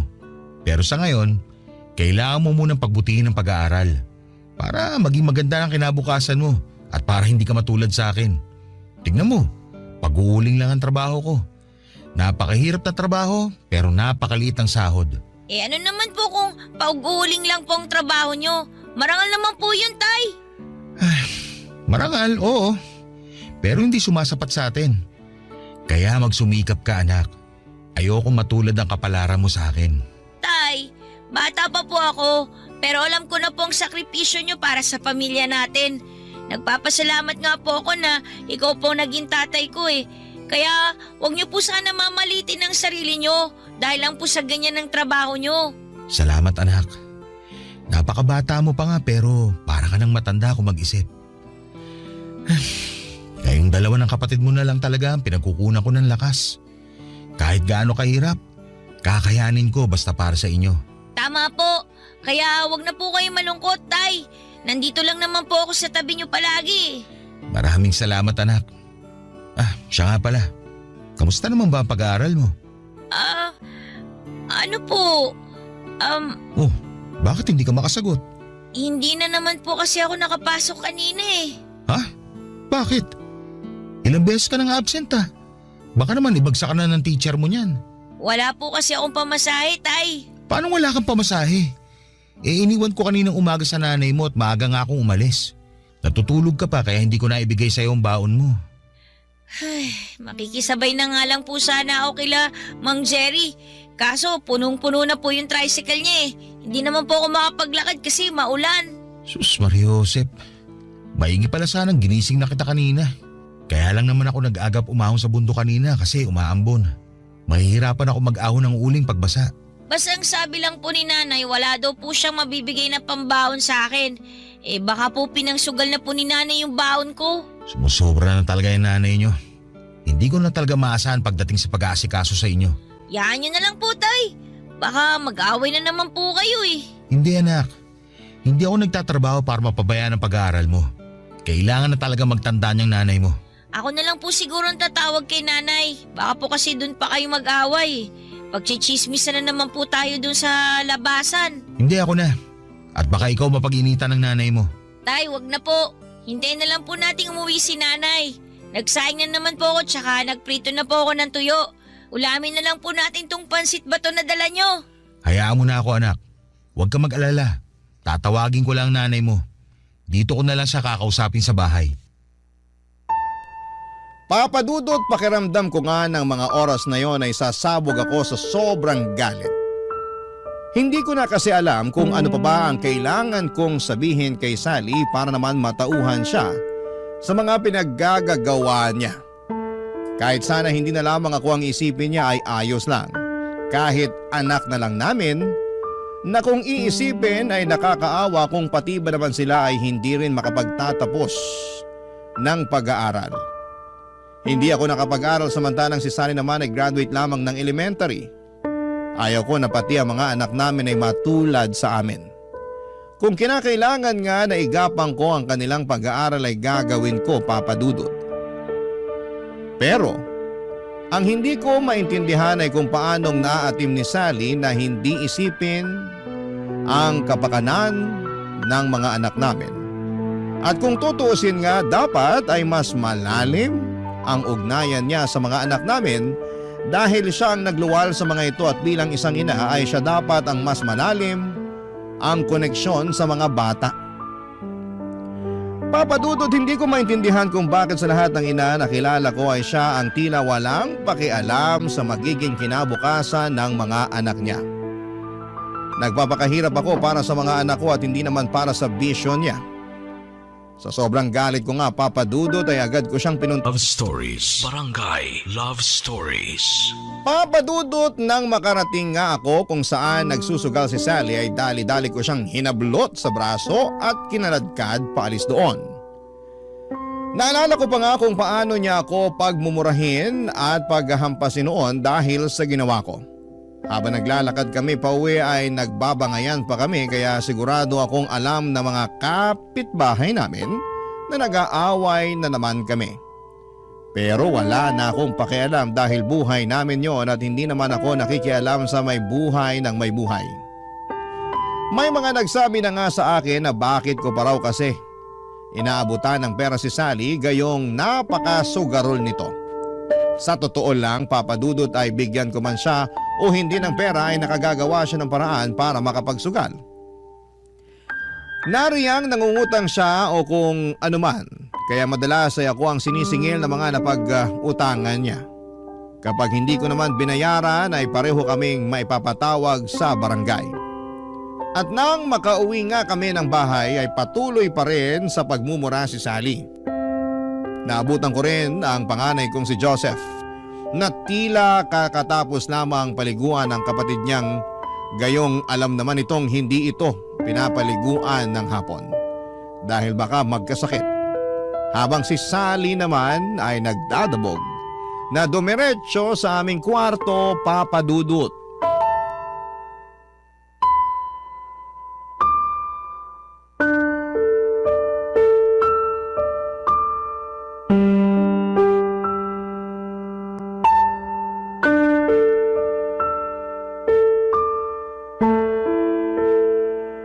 Wisit na buhay to! Joseph, hapon na, bakit pinaliguan mo pa yung kapatid mo? Galing na naman po kasi siya sa likod, tay eh. Naglalaro na naman po ng lupa sa may tabing sapa. Akala ko ba tulog yan? Namimiyasa na ng kakalaro sa sapa yan ah. Baka mahulog yan doon. Nagbanyo lang po ako, tay. Sumasakit po kasi yung tiyan ko tapos bigla pong narinig ko nga po siya na naglalaro sa likod. Hindi ko po napansin na lumabas siya. Kita mo na, Sally? Ibis natutukan mo yung anak natin, puro kasugal. Alam mo malikot yan si Princess. Kung saan-saan nagsusuot. Eh kung mahulog yan sa sapa, anong gagawin mo? Alam mo nasa trabaho ko. Obligasyon mong bantayan ng mga anak natin, lalo na si Princess. Masyado kang OA. Ayan ang anak mo, oh. Nahulog ba sa sapa? Naglalaro lang naman yung bata. Ano bang pinoproblema mo? Anak ng… Ano? Hihintayin mo pang mapahamak ang anak natin bago ka magtanda? Bago ka may gawin? Alagain pa si Princess. At dapat lagi kang nakabantay dyan. Ano ba naman to? Paulit-ulit na lang? Susumbatan mo na naman ako? E di ikaw na ang perpektong ama. Wala naman nangyari masama kay Princess, pero grabe ka makareact. Grabe. Bilib talaga ako sa'yo. Baluktot na nga, tinutuwid mo pa. O bakit? Totoo naman ah, masyado ka ng OA. Alam mo, kung magsusumbatan lang tayo dito, bahala ka sa buhay mo. Babalik na lang ako sa sugalan. Wala akong kwentang kausap. Hindi pa ako tapos sa'yo. Aray ko naman! Itiwan mo nga ako! Babalik ka doon sa sugalan? Eh kung pakainin kaya kita ng baraha, ang kapal mo na masyado. Pati yung baon dapat ang anak mo, pinasusugal mo. Itinaya ko yun kasi gusto ko sanang palaguin. Para mas malaking baon ang maibigay ko kay Joseph. Hindi ko naman akalain na… ano? Patatalo ka? Diyos ko naman, Sally. Palagi ka nalang talo sa sugal na yan. Baon na baon ka na nga sa utang. Hindi ka pa rin tumutodas. Nananalo naman ako kahit papano Kaya bawi lang ako. Alam mo, kahit hindi ako nakapag-aral, marunong ako magbilang. Yung mga itinataya mo dyan sa sugal, halos wala pa sa kalahating nababawi mo. Hoy Arman, sinasabi mo bang hindi ako marunong magbilang? Wala akong sinasabing ganun. Ganun na rin ang gusto mong palabasin? Kala mo naman kung sino ka magaling? Hindi ka nga nakapag-aral? Hindi ko itatanggi na hindi ako nakapag-aral. At hindi ako nagmamagaling. Ang sinasabi ko lang, hindi ka naman talaga nakakabawi sa sugal na yan eh. Ibinabaong ka lang niya sa utang. Ay sus, puro ka ganyan. Ikaw ba ang nagsusugal? Yan ang hirap sa'yo eh. Panay ka reklamo kasi ginagastos ko yung pera mo. Eh di ba responsibilidad mo na ibigay sa akin yun? Kasi asawa mo ko? Oo!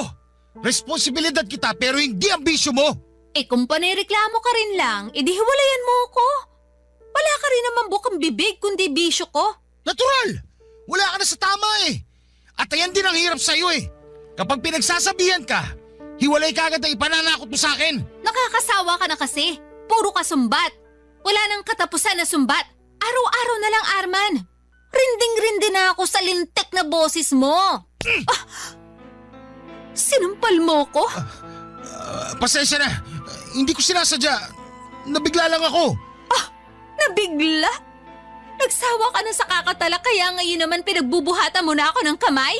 Ay, hindi. Hindi ko talaga sinasadya.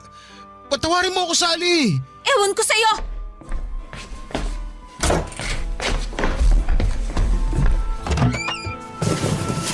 Ano ginagawa mo? Bakit ka nag-iimpake? Ano pa ba sa tingin mo?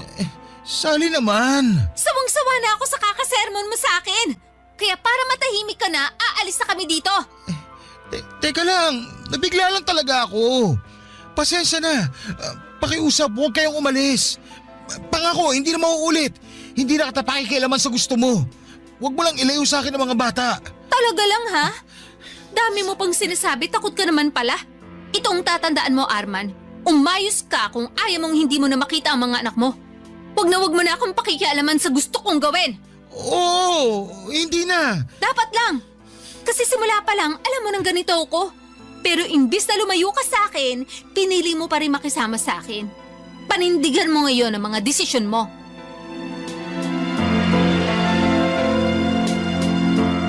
Hindi ako nakasagot ng sabihin ni Sally ang mga katagang yon sa akin, Papa Dudut. Dahil alam kong tama siya sa parting yon.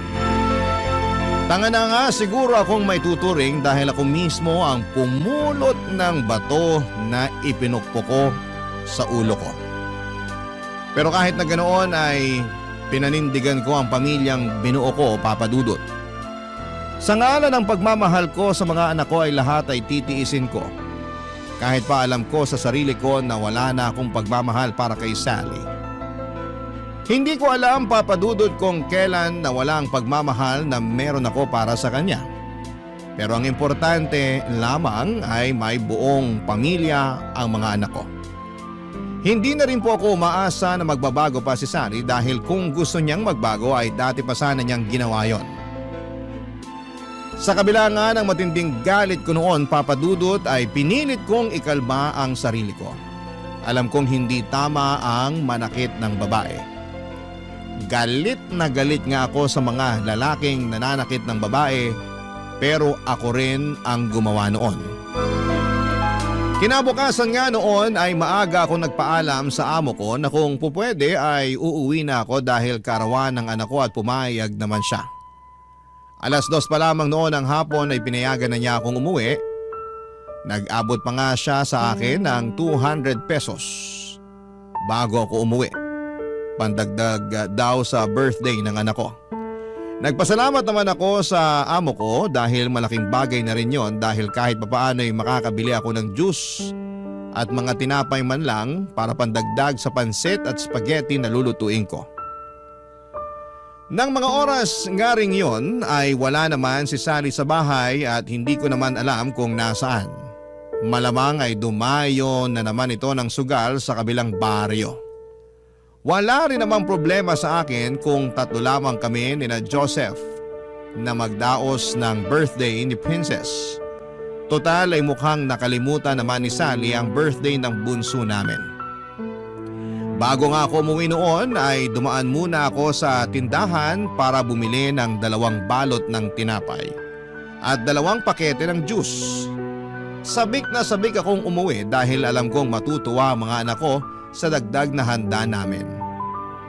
Pero hindi ko akalain na ang pagkasabik ko na yon ay mapapalitan ng kaba at pag-aalala.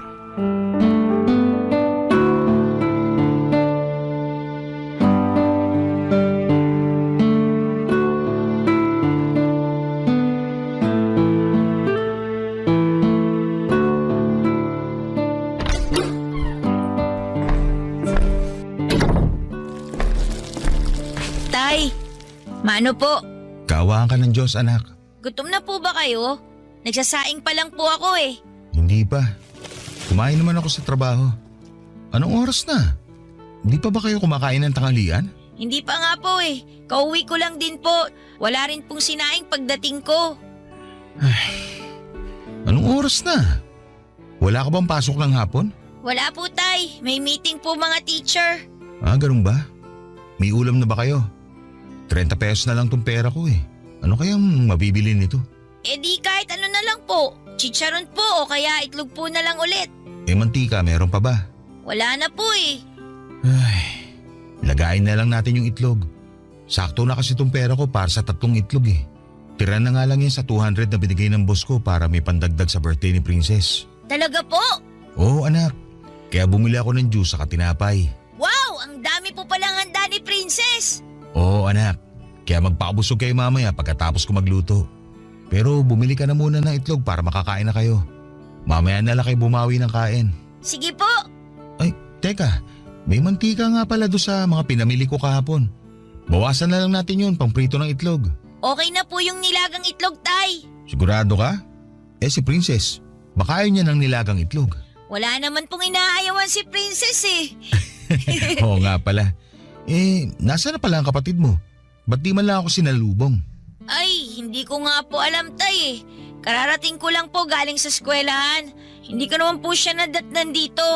Baka po kasama ni nanay sa sugalan. Wala naman po magbabantay kay Princess kung may iiwan po dito. Oo nga no. Sige, dito ka na muna. Susunduin ko lang ang kapatid mo. Kala ko po mabibili ako ng itlog. Ako na lang, para masundo ko na rin ang kapatid mo. Bantayan mo na lang yung sinayang at baka masunog. Oh, Sally. Buti naman at naisip mong umuwi. Bakit na naman? Nasa si Princess? Nandun sa kwarto natin natutulog. Sabi ni Joseph, wala naman daw sa kwarto. Tiningnan mo na ba? Iniwan ko nga lang siya sa kwarto. Sabi nga ng anak mo, wala siya doon. Imposibleng wala dun si Princess. Eh mahimbing nga ang tulog. Iniwan ko dun. Anong oras ka ba umalis ng bahay kanina? Iniwan mo talaga ang anak mo mag-isa sa kwarto para makapagsugal ka? Lintik naman oh! Paulit-ulit ka na lang eh. Alaki masyado ng problema mo. Oo na, titignan ko na sa kwarto. Pero tay, tiningnan ko na si Princess sa kwarto kanina eh. Wala po siya dun. Eh sabi nitong nanay mo, iniwan niya daw na tutulog sa kwarto eh. Ha? Eh kahit tingnan natin ulit ngayon tay, wala po talaga siya ron. Ano?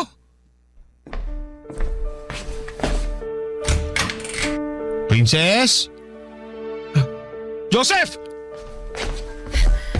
Po! Wala nga dito ang kapatid mo! Sabi ko nga po sa inyo wala dito eh. Eh nasaan kaya siya? Hindi ko po alam tay. Kala ko pa naman po kasama ni nanay. Nalinti ka na. Papadudot abot ang kaba ko nang hindi ko na makita si Princess sa aming kwarto. Tanging panis na dede na nasa bote lamang ng anak ko ang inabutan ko doon. Kaya agad kong tinignan ang ilalim ng papag namin pati na ang mga aparador pero wala rin ito doon. Halos baliktarin ko na nga ang bahay namin. Pero hindi ko siya nakikita, papadudot. Inutusan ko rin po si Joseph na tingnan sa may sapa kung saan madalas maglaro si Princess kapag walang nagbabantay sa kanya, subalit bigo rin si Joseph na mahanap ang kapatid niya. Agad na akong nakaramdam ng hindi maganda noon at kung ano-anong masasamang bagay na ang pumasok sa utak ko, papadudot ng mga oras na yon. Nagdasal po ako kaagad na sana'y walang nangyaring masama sa anak ko dahil baka mapatay ko si Sally kapag nagkataon Pero naisip kong hindi muna dapat ako magpadalos-dalos kaya naman nagtanong-tanong ako sa mga kapitbahay namin sa pagbabaka sakali na nakikipaglaro lamang ang anak ko sa ibang mga bata. Pero halos lahat ng mga napagtanungan ko ay sinabing hindi nila napansin ang anak ko dahil na rin sa lakas ng ulan. Kaya naman hindi sila lumalabas at sarado lamang ang kanilang bahay. Nagpunta na rin po ako sa may sapa sa likod ng aming bahay pero bigo rin akong mahanap siya roon, Papa Dudut. Para na akong baliw, kakaikot at kakaisip kung saan pa pwedeng magpunta ang anak ko pero wala na akong maisip pa. At bigla namang sumagi sa isipan ko na baka may kumuha sa anak ko dahil napansing walang kasama o bantay. Dahil nga sa naisip kong yon ay tila lalong nadagdagan ng galit ko na nararamdaman sa mga oras na yon sa asawa kong si Sally, Papa Dudut. Barangay Love Stories. Barangay Love Stories. Agad akong bumalik sa sugalan upang sunduin si Sally, Papa Dudut. Agad kong sinabi sa kanya na nawawala ang aming anak at halatang dismayado pa ito dahil naistorbo na naman ang kanyang pagsusugal. Pero agad din naman siyang tumayo nang sabihin kong ipapakain ko sa kanyang barahang hawak niya kapag hindi pa siya nakinig at sumunod sa akin. Dumiretso kaagad si Sally sa aming bahay para tingnan ang aming anak.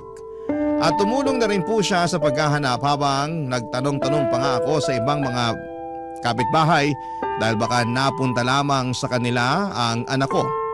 Nang maya-maya pa ay may isang batang lumapit sa akin.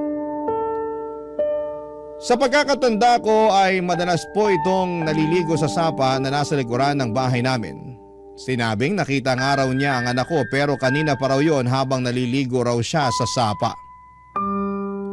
Ang akala naman daw niya ay may kasama ito kaya iniwan niya ito doon pagkatapos niyang maligo. Dagdag pa nito ay nakaupo lamang umano ito sa gilid at may dalang sandok na ipinambubungkal nito sa lupa. Nang marinig ko ang mga sinabi ng bata ay para akong binuhusan ng malamig na tubig sa buong katawan ko. Dahil naalala ko na mahaba nga pala ang sapang yon at may harang na kahoy sa bandang dulo para maharang ang mga basura na itinapon ng mga pasaway na residente at wala nga akong inaksayang oras. Agad akong kumuha ng flashlight sa bahay dahil inabot na kami ng dilim sa paghahanap sa anak ko. Agad akong nagpunta sa dulo ng sapa at gamit ang aking flashlight ay pilit kong inaninag ang kapaligiran. Pero hindi ko na makita ang bakas ng anak ko. Hindi pa nakakatulong ang malakas na pag-ulan noon. Papadudot sobrang nanginginig ang mga kamay ko at hindi dahil sa lamig ng ulan kundi dahil sa takot na baka may nangyari ng masama sa anak ko. Habang papalapit nga ako sa dulo ay siya namang pagbigat ng mga paa ko na tila nagsasabing huwag na akong tumuloy. Pero tumuloy pa rin ako. At doon naaninag ko ang isang tila malaking manika na nakataob sa tubig at nakalutang habang sumasabay lamang sa alon ng tubig kasama ng ilang mga plastik na naglalaman ng mga basura, Papa Dudut. Halos mabugto ang aking hininga at bigla na lang ding tumulo ang mga luha ko nang hindi ko namamalayan. Dahil kahit na hindi pa ako nakakalapit ay alam kong yon ang pinakamamahal kong anak.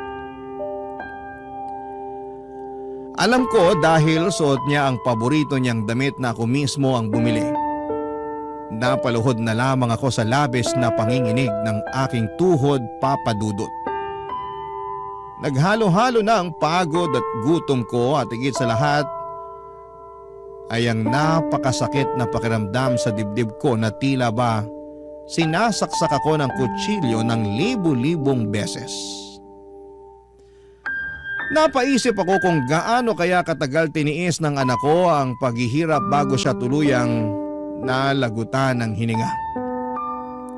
At nang maisip ko yon ay halos panawan ako ng ulirat dahil ang maisip ko lang ang hirap niya sa kakakampay sa tubig ay para lang makaahon ay hindi ko na makayanan.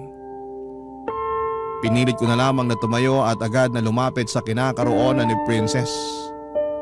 Agad kong binuhat ang anak ko na alam kong wala ng buhay.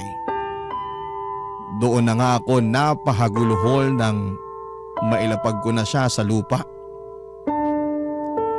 Pinagmasdan ko ang anak ko na naninilaw na ang balat. Matigas na rin ang katawan niya at agaw pansin din ang lumobo niyang tiyan. Niyakap ko ang katawan ng walang buhay kong anak at hindi ko may paliwanag ang sakit, Papa Dudut. Sakit na halos ikamatay ko na. Kaninang umaga lang ay magiliw pa niya akong binati bago ko umalis. Tapos ay bigla ay wala na siyang buhay sa pag-uwi ko. Papa Dudut, doon ko napagtanto na sa dami ng hirap na napagdaanan ko, ang mawalan pala ng anak ang pinakamahirap na lagpasan.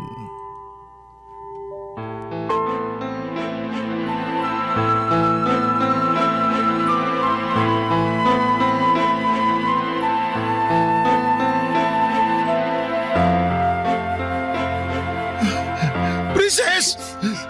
Anak ko! Princess! Kawawa ko, anak. Diyos ko po! Bakit ang anak ko pa? Arman! Nakita niyo na ba si Princess? Dito rin nakita kanina nung bata. Diyos ko po, Princess! Princess, anak! Nandito na si tatay! Gising na, anak ko! Nandito na ang tatay! Gising na, anak! Huwag mo naman biruin ang tatay! Hindi na siya humihinga, Arman. Tumahimik ka! Nakita mo na kung ano nangyari! Nakita mo na kung ano resulta ng kapabayaan mo! Ito na, Sally! Ano ba? Hindi ito ang oras para magsisihan at mag-away tayo. Sa'yo pa talaga nang galing yan! Alam mo kung sino may kasalanan nito! Kawawa ko, anak! Princess! Patawarin mo ako, anak! Wala man lang ako nagawa para mailigtas ka! Patawarin mo ako kung nauli ako ng datingan ako! Princess! Tay! Sorry po! Kung hinanap ko lang po sana siya kagad nagmabuti kanina, baka po sana buhay pa siya. Hindi, anak! Huwag mo sisihin ang sarili mo! Wala kang kasalanan sa nangyari sa kapatid mo! Ikaw, Sally! Ikaw may kasalanan! Hindi ako. Hindi ko sinasadya. Hindi ko naman alam na mangyayari to eh. Wala akong kasalanan. Iniwan ko siyang natutulog sa kwarto natin. Maghuhugas kamay ka, pangayop ka! Palagi mo nalang katwir na hindi mo alam na magkakaganito! Na hindi mo alam na magkakaganyan! Ikaw dapat na nagbabantay sa mga bata habang wala ako! Mag-aalaga na lang sa kanila ang gagawin mo pero hindi mo pa magawa! Wala kayo natupag kundi magsugal! Lustayin ang pera pinagpaguran ko! Wala kang kwentang tao! Sana ikaw na lang ang namatay at hindi ang anak ko! Tay! Tay, wag po! Hindi ako! Tama na po! Baka po mapatay niyo si nanay!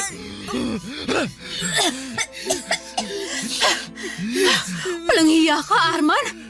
Papatay mo talaga ako? Oo! Mabigyan ko man lang ng katarungan ng pagkamatay ni Princess! Patawarin nawa ako ng Diyos! Pero gusto kitang lulurin ngayon hanggang sa malagutan ka ng hininga! Nasisiraan ka na ba? Hindi ko gusto na mangyari sa anak natin to. Kaya wag mo akong sisihin. Hindi mo ginusto! Grabe yung kakapalan ng mukha mong babae ka! Kung hindi dahil sa kababayaan mo, hindi mangyayari sa kanya to! Naturingan kang ina pero hindi ka nagpakita sa mga anak natin! Mas importante pa sa iyo ang bisyo mo! Hindi ka na nga nakakatulong sa akin! Hindi mo pa magampanan ng maayos sa pagiging nanay mo! Hindi ikaw na ang perpektong ama. Ako na ang walang kwentang ina. Pero wag mo isisi sa akin lahat dahil hindi mo naman kami nabigyan ng magandang buhay. Oo, nagtatrabaho ka. Pero wag mong ipagmalaki sa akin yon. Kasi pag-uuling lang naman ang trabaho mo. Wala ka na talaga sa katwiran. Hindi ko alam kung nasa katinuan ka pa ba. Nakuha mo ba talagang sumbatan ako sa kabila ng lahat? Ibang klase ka! Totoo naman, di ba? Nay, tama na! Totoo naman po sinabi ni tatay eh. Kahit kailan, hindi niyo naman kami binigyan ng atensyon ni Princess. Parang hindi niyo kami anak. Isa ka pa! Marunong ka nang sumagot ah! Bakit hindi mo man lang hinanap agad yung kapatid mo? Huwag mo sisihin si Joseph! Subukan mo lang din sasaktan! Tutuluyan na talaga kita! Ikaw na nga may kasalanan! Ikaw pa may ganang umasta ng ganyan! Isisisi mo pa kay Joseph ang kababayan mo! Samantalang ikaw ang ina! Makasarili ka! Wala kang kwentang ina! Ikaw pumatay sa anak ko! Hindi! Hindi totoo yan! Wala akong kasalanan! Hindi ako pumatay sa kanya! Iniwan ko siya natutulog sa kwarto! Wala akong kasalanan! Wala! Hindi ko alam na pupunta siya rito! Usigit ka sana ng konsensya mo sa nangyari sa anak ko habang nabubuhay ka! Wala akong kasalanan! Tay, ano po gagawin natin ngayon? Saan po natin dadalhin si Princess? Sa morgue na natin siya dadalhin, anak! Pero, tay, wala po tayong pera. Baka po, hindi po nila tayo tanggapin doon. Bahala na, anak. Gagawa ko na lang ng paraan. Dali mo na itong flashlight. Ilawan mong dadaanan natin at bubuhatin ko ang kapatid mo. Paano po si nanay? Ayos lang po ba na iwan natin siya dito? Para naman po kasi nababaliw na si nanay eh. Pabayaan mo ang nanay mo. Matagal na naman siyang ganyan. Ang mas importante sa akin ngayon, madala na natin si Princess sa morgue. Opo. Anak.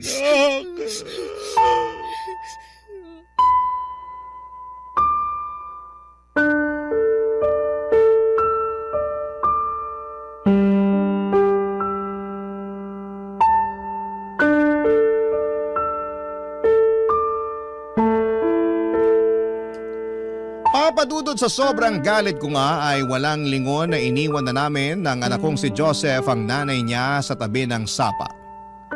Patawarin talaga ako ng Diyos dahil gusto kong sakalin ng mahigpit si Sally ng mga oras na yon para maranasan niya ang hirap na dinanas ng anak ko.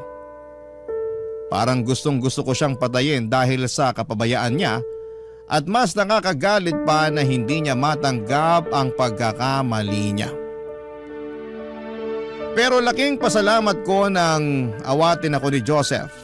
Napag-isip-isip ko kaagad na mali ang gagawin ko at hindi ko basta itatapon ang buhay ko para lamang makaganti sa kanya. Dahil may isa pa akong anak na umaasa sa akin.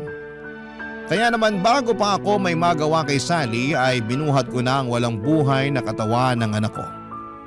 At naiwan lang doon si Sally na tulala at tila wala sa sarili. Naisip ko rin na nawalan man ako ng isang anak ay meron pang natitira sa akin at hindi dapat ako magpadala sa init ng ulo ko. Agad kong dinala ang anak ko sa pinakamalapit na morgue at nang tila sinampal ako ng katotohanan. Nawala na nga ang anak ko ay doon na ako muling napahagulhol. Hindi ko po lubos maisip kung bakit kailangan na sa anak ko pa mangyari ang malagim na pangyayaring yon. Paulit-ulit ko ngang usal noon na sana'y si Sally na lamang ang namatay. Makasalanan na ako sa pag-iisip ng masama sa asawa ko pero talagang napakalaki ng galit ko ng mga oras na yon. Para na akong mababaliw sa sobrang sakit. At wala akong ibang sinisisi kundi si Sally. Siya dapat ang ina at nagpoprotekta at gagabay sa mga anak namin pero siya pa ang dahilan kung bakit namatay ang anak namin. Halos hindi ko na nga kayang tignan si Sally kaya naman pinalayas ko na siya sa bahay namin. Wala akong pakialam noon kung saan siya makikituloy at magpalaboy-laboy man dahil kulang na parusa yon para sa sinapit ng musmus naming anak. At dahil nga sa kakulangang pinansyal namin noon, ay nanghingi pa ako ng tulong sa kapitan ng aming barangay para maayos ang mga bayarin sa morgue at mapaburol ang anak ko. Hindi naman ako nabigo at nagpapasalamat ako dahil maging ang mga kapitbahay ko ay tumulong sa akin, lalo pa at naawa sila sa sinapit ng aking anak. Nagpahayag din sila ng pakikiramay sa akin at maiilan din naman na nagpahayag ng pagkagalit kay Sally. Papa Dudut, sa totoo lang ay pinagbawal ko ang pagsusugal sa lamay ng anak ko dahil isa rin yon sa itinuturing kong dahilan ng pagkamatay ng anak ko. Nabaliw si Sally dahil sa sugal kaya naman napabayaan niya ang obligasyon niya bilang asawa at ina. Ang akala ko nga noon ay hindi ko na makikita pa ang pagmumukha ni Sally. Pero himalang nagpakita pa siya sa ikalawang araw ng burol ng anak ko. Umiiyak at nagmamakaawa na gusto niyang makita ang anak niya. Pero dahil nangingibabaw pa rin ang galit ko sa kanya ay buwang desisyon ko na hindi siya hayang makapasok man lamang sa pamamahay ko, Papa Dudut.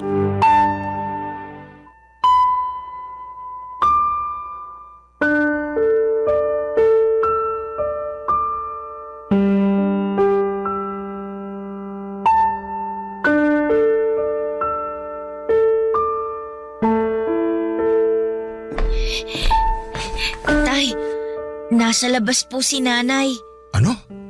Lakas pa talaga siya ng loob magpunta rito? Dito ka muna. Lalabas ako. Magtimpla ka muna ng kape para sa mga bisita. Tsaka bigyan mo rin sila ng tinapay. Sige po. Arman? Ba't ka pa nagpunta rito? Ang kapal talaga ng mukha mo, no? Huhulaan ko. Gusto mo magsugal? Pues makakaalis ka na dahil walang sugal dito. Hindi sugal ang ipinunta ko rito. Gusto ko lang makita si Princess. Ah, talaga? Bakit? Kailan ka pa nagkaroon ng pakialam kay Princess? Pinabayaan mo nga mamatay, hindi ba? Hindi totoo yan. Ano ko rin naman siya, Arman. Kaya ako Anak? Hibang ka ba? Saan mo kinukuha yung kakapalan ng mukha mong tawaging anak si Princess sa kabila na nangyari? Ha? Oo! Ikaw ang nagluwal sa mga bata, pero mas masahol ko pa sa ibang tao. Yung mga hayop ka kapag nawawala ang anak nila, hinahanap kagad nila. Pero ikaw, parang wala kang anak kung umasta. Ang sarap na ng buhay mo eh! Kain, tulog, sugal, yun lang! Oo, pabaya kong ina. Pero sa tingin mo ba ginusto ko yung nangyari sa kanya? Nasasaktan din ako, Arman. Masakit sa akin yung nangyari sa kanya. Masakit? Huwag na tayo magplastikan dito, Sally. Alam nating parehong hindi ka pabor na nagkaanak ulit tayo. Kaya huwag mo akong paandaran ng mga kasinungalingan mo. Ang kapal mo. Pinipilit mo pa rin talagang pagtakpan ang kapabayaan mo. Kahit pabaya kong ina, hindi ko namang ginusto na mawala ng anak. Hindi ako ganun kasamang tao. Oo, nasabi kong hindi ko ginusto ng isa pang anak. Pero hindi ako ganun kasama para hilingin kong mawala na siya. Kahit ano pag sabihin mo, hindi mo mababago ang katotohanan ng namatay anak natin dahil hindi mo nagampanan ang responsibilidad mo. Kung sana binantayan mo siya na mabuti, hindi sana mangyayari to. Kaso hindi. Mas importante pa sa'yo ang pagsusugal mo. Wala kang karapatang tawaging ina. Alam mo, sana talaga ikaw na lang ang namatay. Sumusobra ka na, Arman. Ikaw sumusobra. Sobra ka na sa kakapalan. Gusto kong magsisi na ikaw na pangasawa ko. Pero mga anak ko na lang iniisip ko. Kung meron man akong pagsisisi, yun ay ang hindi ko sila kagad dailayo sa'yo. Sana hindi ito nangyari. Pero huli na ang lahat. Nangyari na nangyari. Pero hindi kita hahayaang makita si Princess dahil wala kang karapatan. Hindi mo ako pwedeng tanggalan ng karapatan. Wala kang karapatan na pagbawalan ako makita ang sarili kong anak sa lamay niya. Sino ka ba sa akala mo? Tatay ka lang nila pero hindi kita legal na asawa. Sino sa tingin mo mas may karapatan sa ating dalawa, ha? Wala ka na talagang natitirang kahihiyan sa pagkatao mo, no? Nasasabi mo pa talaga yan sa kabila ng pagiging pabaya mong ina? Wala kang karapatang magkaroon ng anak at lalong wala kang karapatang maging ina. Ha? Sabihin mo na lahat ng gusto mong sabihin. Pero hindi mo ako pwedeng pagbawalang makita ang anak ko. Ah, ganon? Aray! Arman, ano ba? Nasasaktan ako! Bitiwan mo ang braso ko! Hindi kita papayagang makalapit kay Princess at kay Joseph! Umalis ka na rito! Hindi ka nila kailangan! Bitiwan mo, sabi! Hindi mo ako pwedeng pagbawalan sa lamay ng sarili kong anak! Ikaw ang walang karapatan sa kanila! Pwes, gagawa ako ng paraan para mapunta sa akin ang kustodiya ng mga bata. At sinasabi ko sa'yo, matakot ka na! May mabigat ako ebidensya laban sa'yo. Sino sa tingin mo papanigan ng batas sa ating dalawa? Ha? May pabatas-batas ka pang nalalaman? Ano bang alam mo sa batas? Wala kang pinag-aralan? Wala nga akong pinag-aralan pero lumapit na ako sa barangay at tutulungan nila ako makahanap ng abogado. Kaya umalis ka na rito bago pa kita kalad ka rin paalis. Hindi pa ako tapos sa'yo. Babalik ako rito para kunin si Joseph. Tama na, Nay! Hindi ako sasama sa inyo. Ano po bang silbi na makuha niyo ako? Pababayaan niyo lang din naman po ako eh. Kahit naman kailan hindi niyo po pinaramdam sa amin ni Princess na may nanay kami. Si tatay lang naman po nagmamahal sa amin eh. Wala kang ibang inatupag kundi sugal. Kaya po namatay si Princess. Sana hindi na lang ikaw ang naging nanay namin. Wala kang utang na loob. Wala ka sa mundong to kung hindi dahil sa akin. Ako ang nagluwal sa'yo. Tama na! Umalis ka na rito, Sally! Hindi utang na loob ni Joseph sa'yo kahit ano! Lumayas ka! Aray!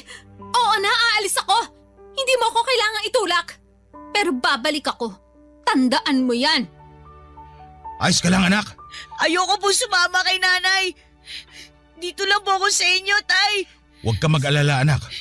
Hindi ako papayag na makuha ka sa akin ng nanay mo.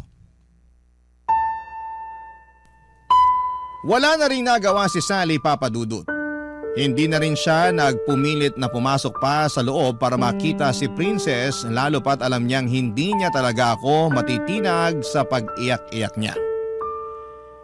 Hindi po ako nakaramdam ng awa sa kanya ng mga oras na yon dahil para sa akin, ang isang bayaning ina na katulad niya ay walang karapatan na makalapit sa mga anak namin. Hindi rin po ako nagpasindak sa pagbabanta niyang yon dahil alam ko na mas may laban ako kung sakaling ipilit niyang makuha sa akin ang anak namin. Kung kinakailangan nga na humingi ako ng tulong sa mga social worker o abogado ay gagawin ko para lamang matanggalan siya ng karapatan sa anak namin. Sa isip ko, Papa Dudut, ay hindi naman siguro importante kung wala akong pinag-aralan basta't kaya kong alagaan at buhayin ang anak ko ay sapat na. Papa Dudut, maayos ngang nailibing ang anak ko at marami rin ang nakipaglibing at halos lahat ay naawa sa sinapit ng aking anak. At naawa din sa akin. Ika nga nila sa kabila ng pagtataguyod ko sa aking pamilya, ay sadya raw talagang hindi nawawala ang lason sa pamilya na tuluyang sisira sa aming pagsasama. Matapos ngang mailibing ang aking anak, ay bumalik ako sa pagtatrabaho at mas pinagbuti ko pa para sa aming dalawa ni Joseph. Madalas nga kapag walang pasok sa eskwela, ay sinasamahan niya ako sa trabaho ko sa ulingan at tumutulong sa akin para hindi raw ako masyadong mahirapan sa pagtatrabaho. Kahit ayaw ko naman siyang payagan sa pagtulong sa akin ay mapilit talaga siya. Mas gusto ko sana na mas pagtuunan niya ng atensyon ang kanyang pag-aaral pero nais niya raw na makatulong sa akin kahit sa ganong paraan. Makalipas nga ang halos ilang buwan ay nagbalik si Sally pero may kasama itong mga social workers para kunin si Joseph. Nagtalo pa kami ni Sally ng araw na yon hanggang sa nalaman nga ng social workers ang nangyari sa aming bunsong anak at kung gaano ito kaadik sa pagsusugal na umabot na nga sa puntong napabayaan nito ang mga anak namin. Nagkaroon nga kami ng usapan sa barangay kung saan ay tinulungan nila akong mag-file ng petition for custody para sa anak kong si Joseph. Dahil hindi rin naman daw basta-basta mapupunta sa akin ang bata ng walang batas na mamamagitan. Tinulungan nila akong kumuha ng public service sa isang pampublikong abogado. Bilang wala akong kakayahan na magbayad at gumastos para sa pag-file ng petition. At nang mag-trial nga ay napatunayan na walang kakayahan si Sally para alagaan at ibigay ang pangangailangan ni Joseph. At dahil wala na ring pamilya si Sally na maaaring maging guardian ng anak ko, ay napagpasyahan ng korte na ibigay sa akin ang kustodiya ng aking anak. Laking pasalamat ko nga sa lahat ng tumulong sa akin dahil nawala na ako ng isang anak at hindi ko nakakayanin pa kung pati si Joseph ay malalayo sa akin. Sa ngayon, Papa Dudut, ay masaya na kaming namumuhay ng anak kong si Joseph na kasalukuyang nag-aaral sa high school at isang taon na lamang ay graduate na. Mas lalo pa akong nagsusumikap para sa pagpasok niya sa kolehiyo. Hinding-hindi ko hahayaan na hindi siya makapagtatapos ng pag-aaral. Lahat po ay gagawin ko para sa ikagaganda ng kinabukasan niya kahit pa maghirap at magpakapagod ako. At sa tulong naman ng aming kapitan ay nagkaroon ako ng trabaho sa barangay kung saan ay isa akong janitor. Malaki po ang ipinagpasalamat ko sa bagong trabaho na meron ako dahil kumpara sa pag-uuling ay mas madali lang ang trabaho ko at kahit papaano ay mas malaki ang kinikita ko na makatutulong para makapag-ipon ng pangpaaral ko sa anak ko sa kolehiyo. Hindi na rin namin muling nakita pa si Sally at hindi namin alam kung nasaan siya. Pero kung nasaan man sana ay baguhin na niya ang kanyang sarili. Dito ko na po tatapusin, Papa Dudut, ang aking kwento na bagamat walang nakakaalam kung ano pa ang aming pagdadaanan, ay nakahanda kaming harapin yon ng magkasama ng aking anak.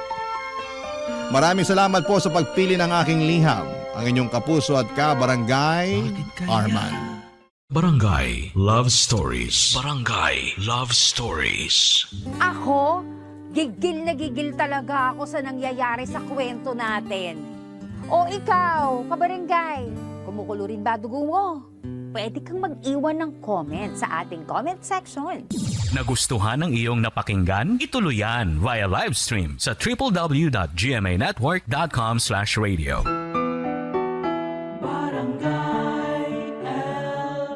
In Mega Manila, 97.1.